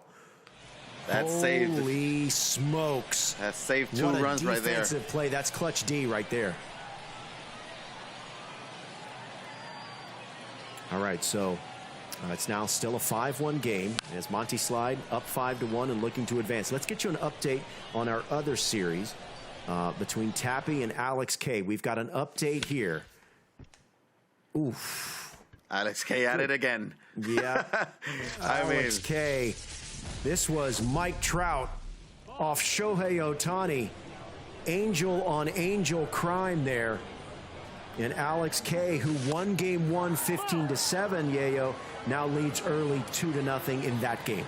And he's on the road, opening up the score in the top of the first at new Shipper, right? This is not old Shipper where the ball used to fly that much.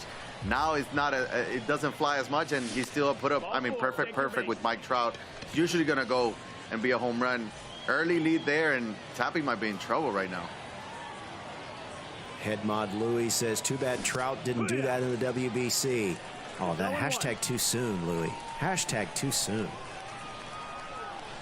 All right, here is Mike Trout. Speaking of Trout, stepping to the plate with his WBC teammate Mookie Betts at first. 1-2. Turning to real-life baseball for a moment, will be interesting to see what the Angels do in the offseason. You got to figure Ohtani's gone. What do they do with Trout? Yeah, no, we were talking a little bit about that the other day, and if you're the Angels, you got to try to trade him, right, and get some of it. You're probably going to eat a little bit of that contract, but he deserves to be and play in October, right? I feel like we as baseball fans also deserve to watch one of the greatest players of his generation play in October. We haven't really seen a whole lot of that.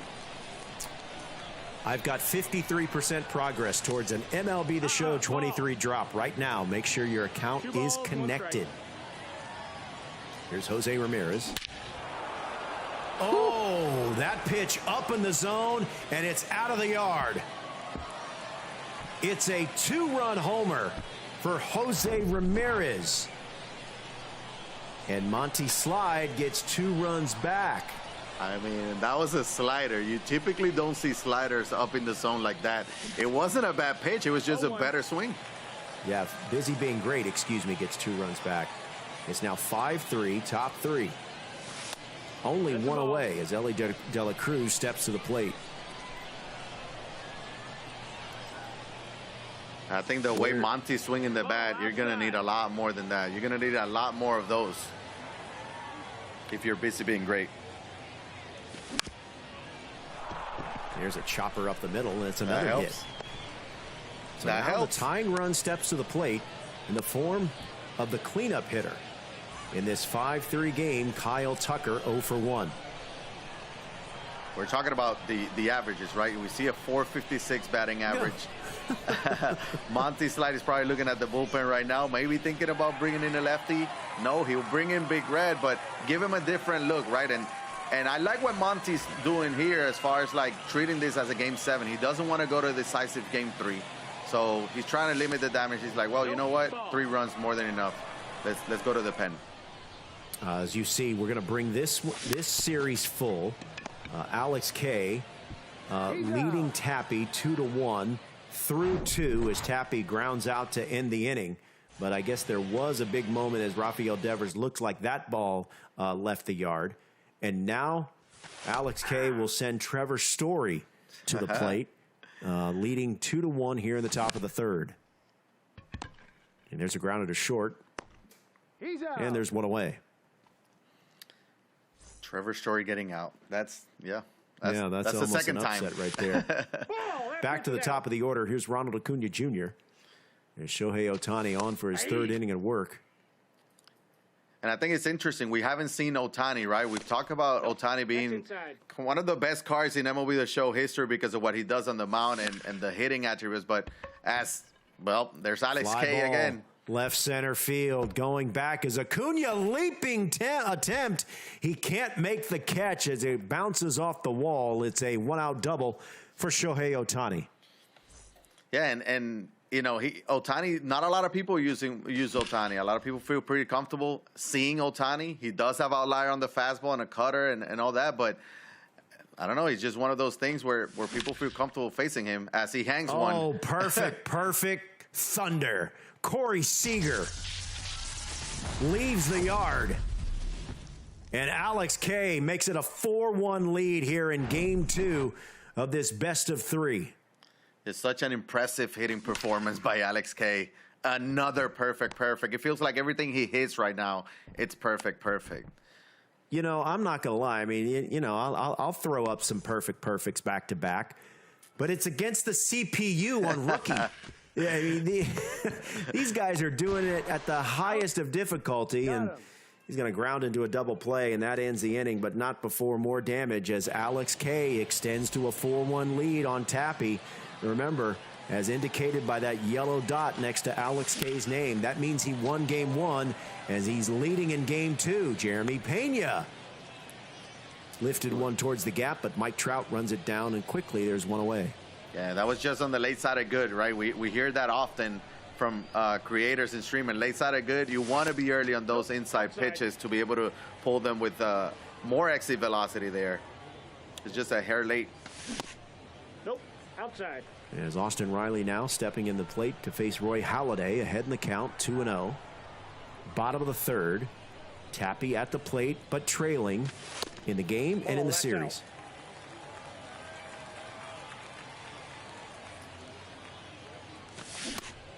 And if you're Alex K, you got the pitcher you want on the bump, right? Roy Halladay has been a pretty solid option for basically every player that we've seen.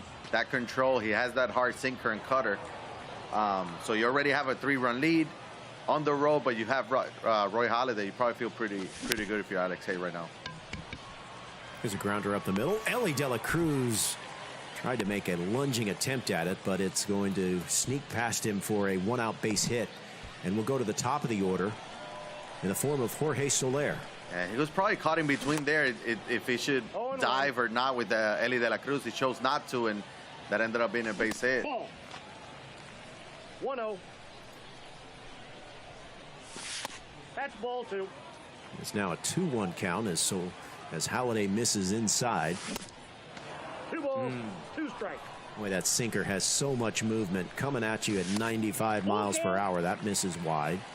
It's 3-2. Let's see if the runner gets a head start. He will not. Down the line, too hot to handle for the third baseman.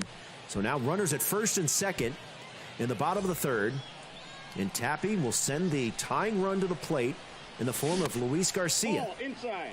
0 for 1. He does have 123 clutch, as you can see there, running and scoring position.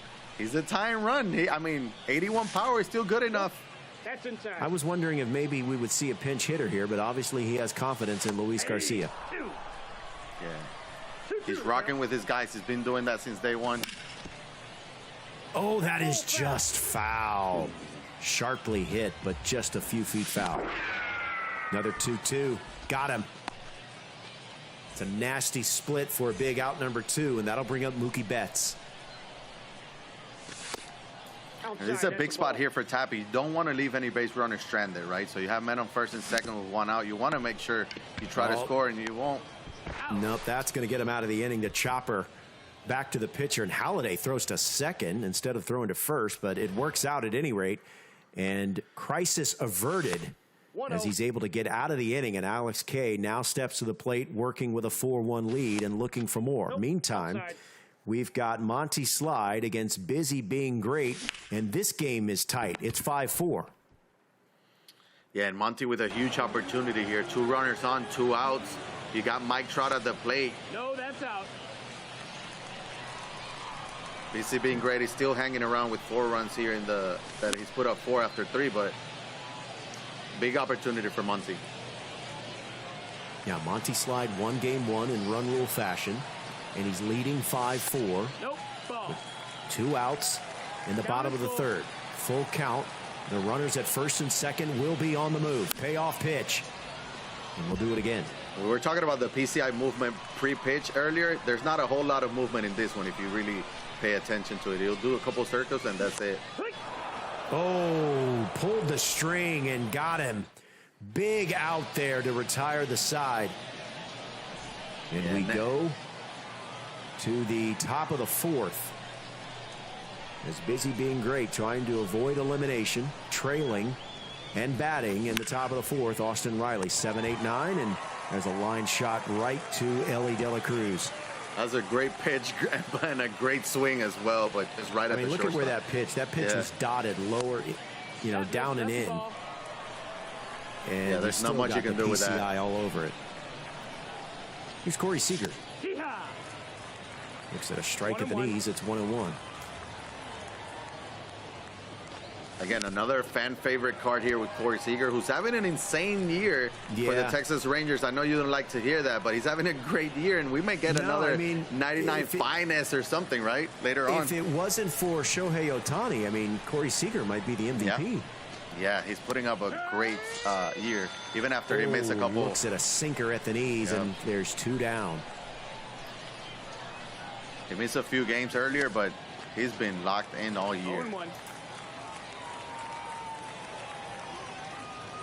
Here's Mookie Betts, the 9-hole hitter, facing Dustin May on for a 2nd inning of work. Fouls that one back. It's still 0-2. Did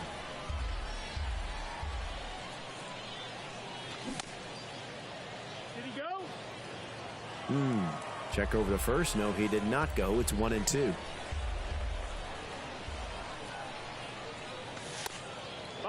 Cuban Links asking aloud in the chat, surprised we haven't seen Tom Glavine today. You surprised as well? I really haven't seen him. I didn't see him at all yesterday. I know he's kind of like a newer card. Right.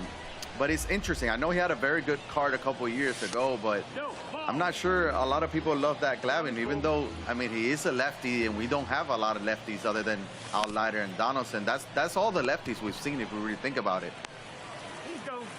And that retires the side, so we go to the bottom of the 4th. As Busy being great. Trailing and in the field, 5-4. Monty Slide begins the bottom of the 4th with Ronald Acuna Jr. And Ronald Acuna Jr. goes deep. Solo homer to start things here in the 4th. It's now 6-4 Monty Slide. He does it again. We've mentioned his name a lot today, right? And that card is just so good. That'll bring up Cody Bellinger. He's 2 for 2. Ball. 1-1. Are we going to have nothing but sweeps in our 4 series today, Yayo? Right now, Monty won game 1. He's up 2 runs here. And the other one we had, K won game 1. Alex K has Bellinger. Cody Bellinger can't stop. Won't stop. And just because I'm excited doesn't mean I'm rooting for one particular team over another. Again, Monty has been locked in. Alex K have been locked in as well. He's heading in that direction. If you would have asked me, and you did at the beginning of the show, what my expectations were, I was expecting a game 2 or at least 1 or 2 game 3s. Monty he's squaring up everything. Yeah. Perfect. No doubt homer animations. This is a tour de force performance here. It's 7-4, and there's still no one out here in this 4th inning. Yeah, he's seeing Corey Kluber well, right? He brought him in. He brought him in for a bases loaded situation. He kind of got out of that, but after that, it feels like Monty's is locking in on that Corey Kluber right now. Dangerous spot. Semien golfs one to shallow left center field. Trout is there. puts it away for out number 1.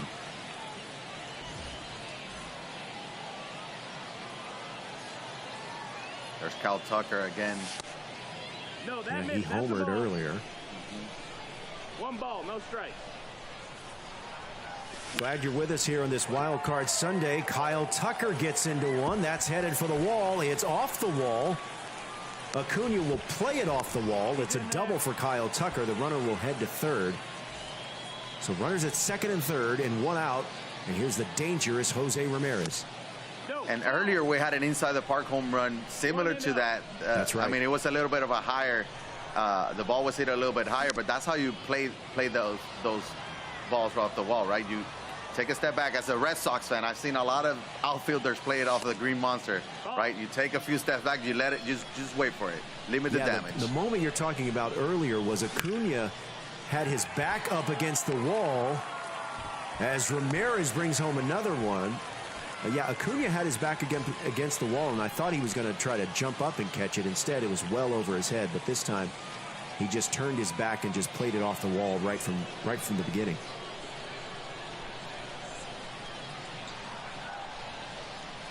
All right, so it's now an 8-4 game. And there's one away, and Mookie Betts 0 for 2. And Monty's having one of those innings. There it is. Make it 11-4. And Monty Slide is getting ready to stamp his ticket to the knockout round on Thursday. And it was right on cue, right? You can sense it. Yeah. Oh my gosh, that ball had a family. Make it stop. Back-to-back homers. It's 12-4 Monty Slide. You can sense it. He's seeing beach balls right now. He's squaring everything up. You can sense it coming, and it's here, right? Big inning from Monty. And now up 8. He's 2 runs away from going back-to-back mercy rules against BC being great. That's the ball. My word. 2-0. Yeah, he is in mercy rule territory yet again. Mercy That rule falls in for a alert. strike. It's 2-1. And still 1 out. Another one. Oh boy. Another home run for Mike Trout. Exit velo of 103 miles per hour. Acuna now steps to the plate. He's 3 for 3. Look at the hit disparity, Yayo. Monty Slide has 19 hits. 19. Yeah, no, it's a hitting clinic that he's putting out there. Like it's incredible. He's hit what, 3 home runs in a row? 4 maybe? I lost count. And he can walk this out. Now he can walk it off with another one. Yeah, that's right. Because we are approaching run rule territory right now. There's a little dribbler, will be foul. That's a foul. And as a pitcher, this is the worst feeling, right? Like you have no idea what to throw. There's nowhere you can go. Nothing. Ball. You just throw a pitch and hope he misses. All right, here's a 2-2 as Dustin May is getting that work here in the bottom of the 4th. 2-2 pitch from May. And we'll do it again. Acuna fighting. He's trying to end it right now. Here's the 2-2. Ball. Good take. Full count. Full count. Cody Bellinger's on deck. He homered earlier in this inning. Slow roll to third. Ramirez scoop. Fire. Got him. That's out number 2. Cody Bellinger's 3 for 3, including a home run earlier in this inning, as I mentioned. The chance to end it again. Good matchup here for Monty.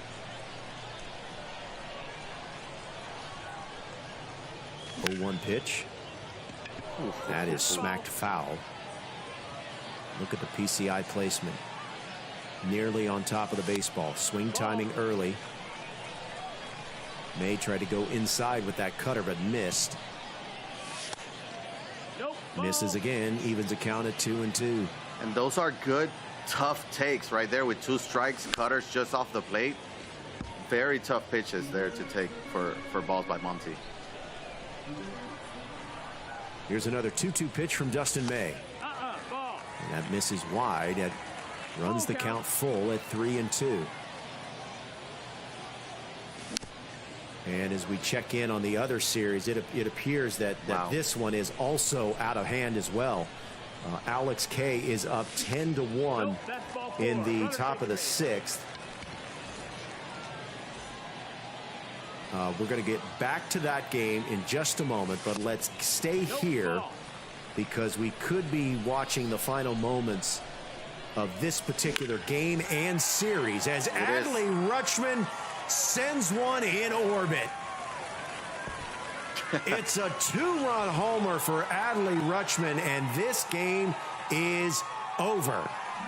Back-to-back mercy rule finishes and wins for Monty Slide. I mean, that's one of the most impressive things we've ever seen, right? Yeah, I think this is like maybe my 6th tournament, doing these circuit finals and tournaments for MLB The Show. I don't think I've ever seen a series end with back-to-back mercy rule finishes. Yeah, I don't think we've ever had that. I mean, these are top players. Top player going against another top player, right? And that's the thing. And that is no disrespect to his opponent because he's an amazing player in his own right. But, I mean, just an incredible display by Monty Slide. So he now joins Jado Wavy and Frosty into Thursday's group stage. So Monty Slide advances and now has a spot in the group stage, which we will be streaming on Thursday. Meantime, here, Alex K has a chance to wrap this game up as he's up 10-1, up in the series, 1-0. As Tappy just trying to claw back and make it interesting. He's at the plate, trailing 10-1, and in an 0-2 count with Giancarlo Stanton. That's a ball. Yeah, I think if you're Tappy, you're trying to get a couple runners on, get a little bit of a 2-out rally going and extend the game, right? Because you got to expect the way Alex K has been hitting the ball, you got to expect him to score at least one and put himself in a mercy territory if that's the case. And there it is. Oh, but Tappy says not so fast. Giancarlo, no se parlo. Is that how it goes? Do I have that? Pretty good. Yeah. Okay. I approve. Okay, so Tappy showing some life. Cuts the lead to 10-3 with 2 down in the bottom of the 6th. And there's another base hit. Adley Rutschman right up the box. That extends the inning. No, Marty, I think I got it. I think that was definitely exactly the way John Sterling says it. I think I nailed it. All right, so pitching change. An inning change as we go to the 7th. And Alex K leads off and pops up to the left fielder for 1 away. And that'll bring in Ellie De La Cruz to the plate. 0 for 3. Let's see if he can keep going. I mean, again, we've talked about Alex K resiliency, right? And there he, oh yeah, he just got unlucky on that one. Perfect line out. Atom ball. He just keeps putting up amazing swing after amazing swing, right? And it's just such a tough out. All right, Patrick Corbin on for his 2nd inning of work, facing Adley Rutschman, who's 1 for 3. Alex K batting with a 10-3 lead here in the 7th, and a 1-0 series lead in this best of 3. Our afternoon session series, one of them has already been completed thanks to back-to-back mercy rules. And are we in mercy rule territory here? As Alex K gets one of those run back. It's a solo homer for Adley Rutschman. It's now 11-3.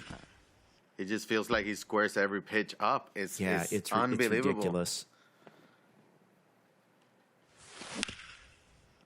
Oh, there was a hanger.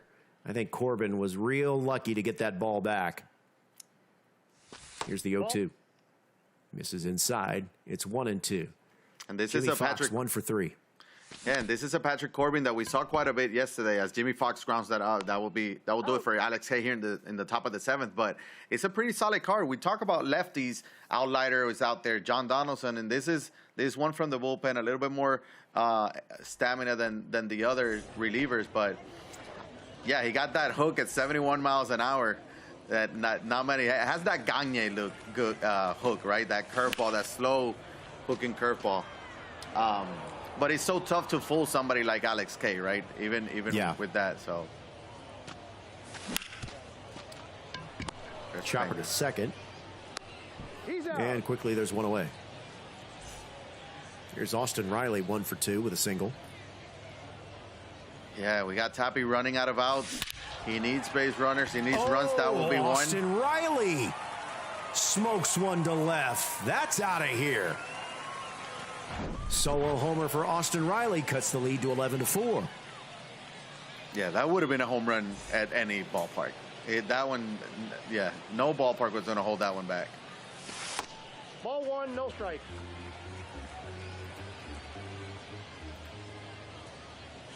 All right, here's Jorge Soler back to the top of the order, 1 for 3. 2 balls, no strike. Fouls that one off, and it's 2-1. I know they're asking in the chat if there's a bracket. There's no bracket. The top 4 players from today will advance to Thursday's group stage. We already have 3 players that punched their ticket in, and Alex K is basically, 7 outs away from punching his ticket in as well to Thursday. Ball, that's inside.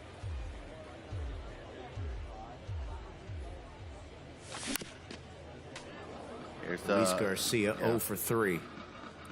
I feel like this is the most controversial Ball, that's off the plate. decision of the day, to have Luis Garcia in this lineup batting in the 2 spot.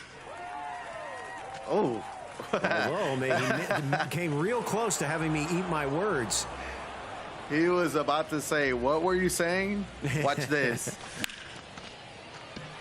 He'll say it, though, with a base hit. Good piece of hitting there.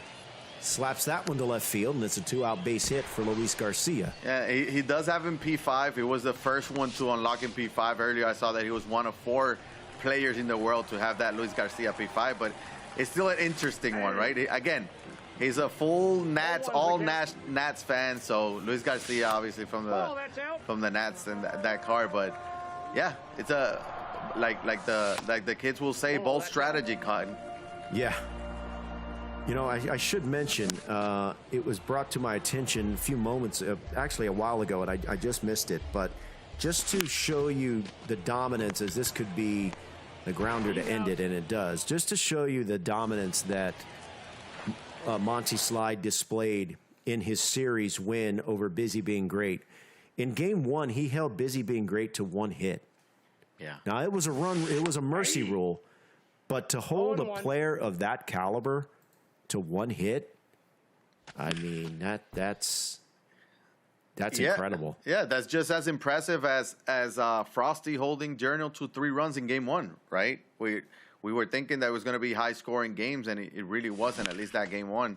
And there's Ketel Marte again. Ooh, has a high chance. Fly ball, left field. It's out of here.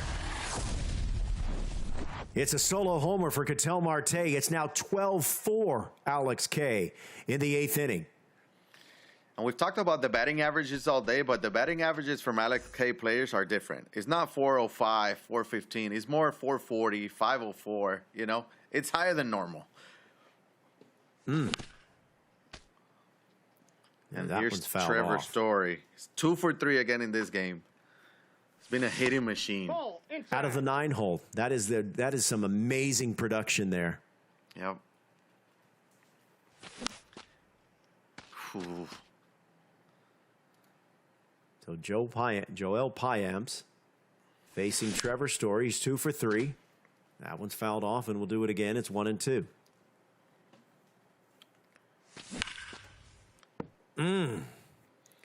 And we've talked about the next stage. We already have Frosty in, right? Jado Wavy punched his ticket in. Like, we have some big names, and here Alex is just a few outs away from qualifying as well as Trevor Story is another one. Perfect. Opposite field, off the wall. It's just going to be a long single for Trevor Story. But that moment right there just shows you there's not a lot of places that you can go that he can't get to it. Another sharply hit ball right in front of Acuna Jr.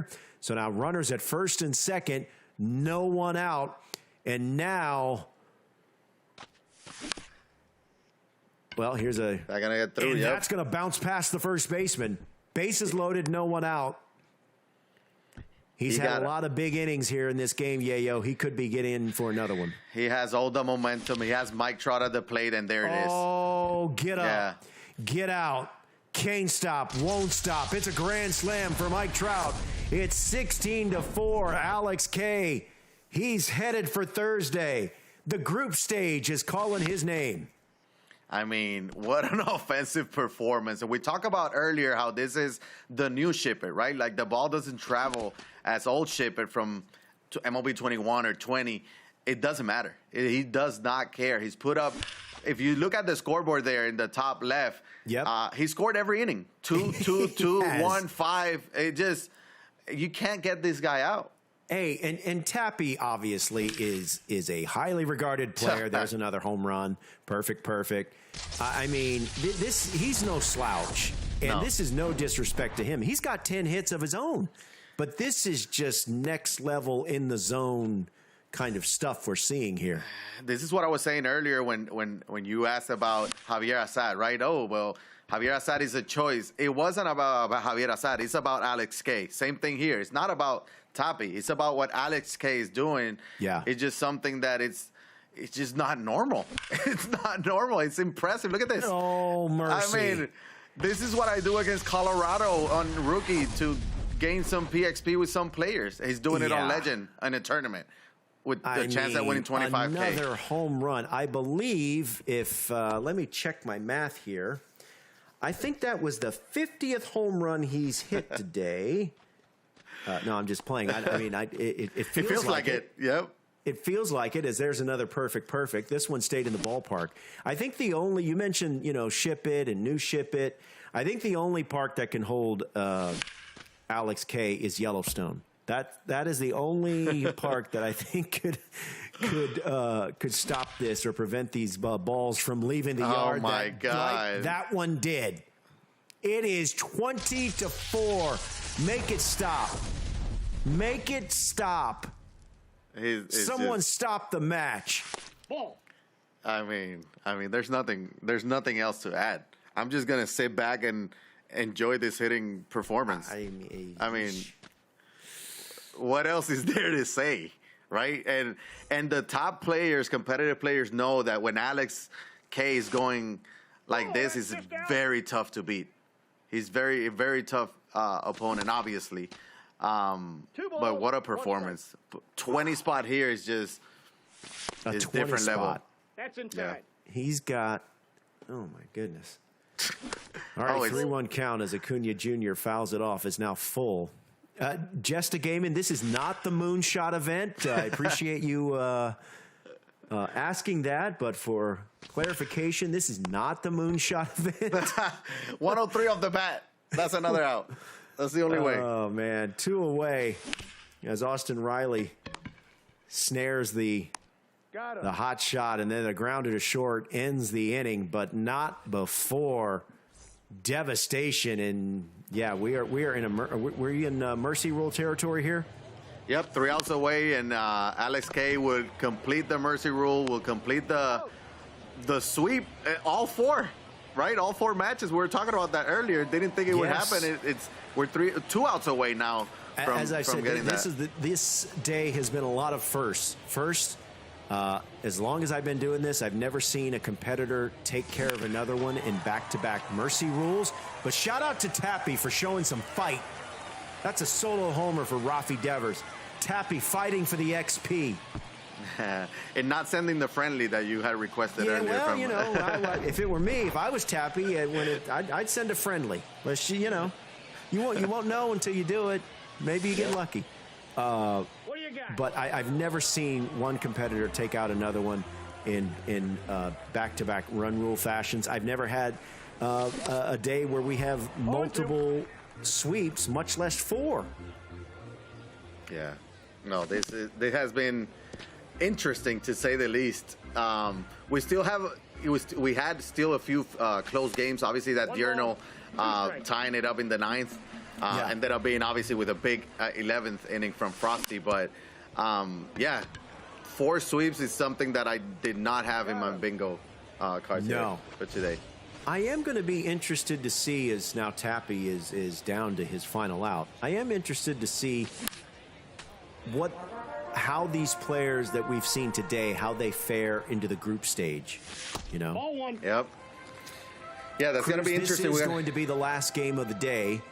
We had 4 series, but 3 of the 4 have been completed in sweeps, and this one right now is an out away from joining them. It just doesn't seem real when you look at the scoreboard. 20-5. It doesn't. It's something. It's not a typo, right? But it feels like it is. Of course, Trevor Story.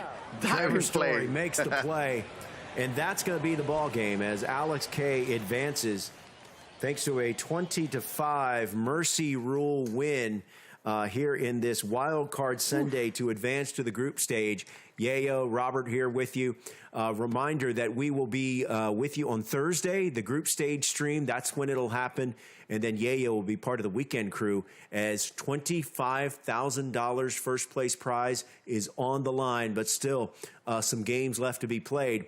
But the games, there's no more games to be played today, Yayo, as we just saw in the afternoon session. Monty Slide with the 2-0 series win, and then Alex K with also a series sweep over Tappy. Not only that, if we look at these 4 games, not only 2 sweeps, but 3 of the 4 games were Mercy Rule, were via Mercy Rule, and that's something that really shocked me there. Here we can see Monty Slide, an interesting favorite card, right? He's going to the pitcher, that Camilo Doval. He has a 99 overall version as well. Obviously, we've seen him do well with, but very, very interesting. And Alex K, Acuna, no surprise there, right? Yeah, Acuna had his moments. Mike Trout certainly had his moments as Alex K, the 18-year-old competitor, now on to the group stage here. And as I said, it is going to be interesting to see how these players that were so dominant today, how much of that, if any, does that carry over into Thursday? Yeah, they got momentum, right? They were locked in. They already felt a little bit of that pressure, that qualified tournament pressure today by playing today. So it's going to be interesting. I can't wait to see the bracket, how it all plays out and all that. But amazing, especially offensive performances from these players today. Yeah. Art Star, it did end. I mean, the stream's almost coming to an end. We still got a little bit to go, but the series and the action for today, it is over because we've had 4 sweeps, 4 series sweeps, which I think you and I find very surprising, right, Yayo? I mean, you couldn't have predicted that with the caliber of players that we had today. Yeah, no shot. I mean, I was expecting at least 1 or 2 game 3s. We got none. I was not expecting this amount of mercy rules, but that's what happens when you have the best players in the world get so locked in, like Alex K did, Monty did there as well. It's extremely impressive what both of them did, and also obviously Jada Wavy in the first half of the games, and Frosty as well, beating somebody like Diurnal, which is a former champion. Is impressive performances by all 4 and all 8 players, honestly, but the 4 that are advancing to the group stage. All right, so we still got a little bit to go before we say goodbye. I know some of you are hanging on for that final drop. Some of you have mentioned, I only got a couple of minutes left. Okay, you're in luck. We've got some more. Where are we going here, guys? I think we're going to take a look at some highlights from earlier. This was the Monty Slide versus Busy Being Great. And this is from game 1. Marcus Semien got into the act. And this is when, as you said, this moment right there, I thought Mike Trout was going to make the play with the bases loaded, nearly robbing the homer. Instead, the ball popped out of his glove. But after that, it was pretty much all over but the crying, Yayo. I mean, yeah, it felt like he was going to rob the home run, but he saved at least the grand slam for the moment, extending the game. But then again, Monty Slide just kept just hitting bombs. You know, he was locked in. We could tell from the moment it started how he's just putting runs every inning, it felt like. Yeah, and that's how Game 1 ended. As for Game 1 of this series, Alex K versus Tappy. And this one was a little bit more competitive before Alex K really started to flex his muscle in the later innings. I mean, Alex K put up 20 in Game 2, put up, 13, 14 in Game 1. 30-plus runs in 2 games is unheard of, right? On Legend. One of them at Ship It. I think the offensive performance of the day definitely goes to Alex K. He hit just home run after home run, especially that last inning. It was just impressive to watch. Yeah, Mike Trout going deep yet again. And here's a reminder. We had 4 best-of-3 series here on this Wild Card Sunday, and all 4 of them ended in sweeps. Like we've been saying, that definitely caught us off guard. Of the multiple tournaments I've done, I've never seen it. Have yet to see where all of the series ended in sweep fashion, but just some impressive displays. And as you said, just the PCI skill, the skill level that these guys are competing against, to do it on Legend, to do it against these type of players. I mean, I'm envious. As someone that plays the game a lot, I'm envious, man. It just doesn't make sense, right? And you talk about the PCI, but also the timing. Timing up those pitches is a very difficult thing to do, and it was just perfect all over the place. So, I mean, well done them. I can't wait to see how they do in the next stage. Yeah, we will be here on Thursday for that action, and Yayo, I think you're not with me on Thursday. I think Scan is on Thursday, but then you're part of the weekend crew that's going to drive the ship home on Saturday and Sunday, yes? That's correct. Scan will be with you on Thursday, and I'll be here Saturday for I think it's the semifinals then. Yeah. So it's going to be, that's when the big bucks are going to be starting to be given out. So it's going to be interesting. I can't wait. Yeah, can't wait. $25,000 first place prize. That is definitely a lot of cash. All right, before we say goodbye, we want to remind you about the Roberto Clemente Day program. And, of course, the big prize at the end of this program, Yayo, is the 99 card. This is a really good card. I like it. I mean, everybody knows that I'm a little bit biased, but I love every Roberto Clemente card every year. For some reason, I always do well with him. I just got him earlier this week. I haven't used him just yet, but hopefully soon. And the Julio Rodriguez card. This card, I'm in the latter stages of completing this program. I know I'm behind, but this is a card I want, and I know it's a card that a lot of people are enjoying using right now. Yeah, 99 speed over at center field, plays max out contact as well. We saw him go deep in the first game against Jada Wavy as well, who I think he got 2 home runs in that Game 1. So, yeah, he's a must-have. He's a free card, right? You just grind that program, get that 99 J-Rod. It's a must-have card for sure. All right, that's going to do it for today's action. We want to thank you for joining us. For Yayo, I'm Robert Flores. From everyone behind the scenes and behind the camera, thank you very much for joining us. Don't forget to join us on Thursday. Make sure you're following MLB The Show channels, their social feeds, so you get an idea of when we're going to be streaming on Thursday. And you can catch Yayo's stream and my streams right here on Twitch. Yayo, give him your Twitch page. Twitch.tv/Yeyo. Easy. YEYO. You'll find me there. We'll be live at some point this week. Hopefully to try out that new Clemente I haven't tried out yet. Yeah, and be sure to join me on my streams where you can see me swinging at some pitches late and me hitting into a whole bunch of double plays. You can find me at twitch.tv/RealRoflo. Have a great day, everyone, and we'll see you on Thursday.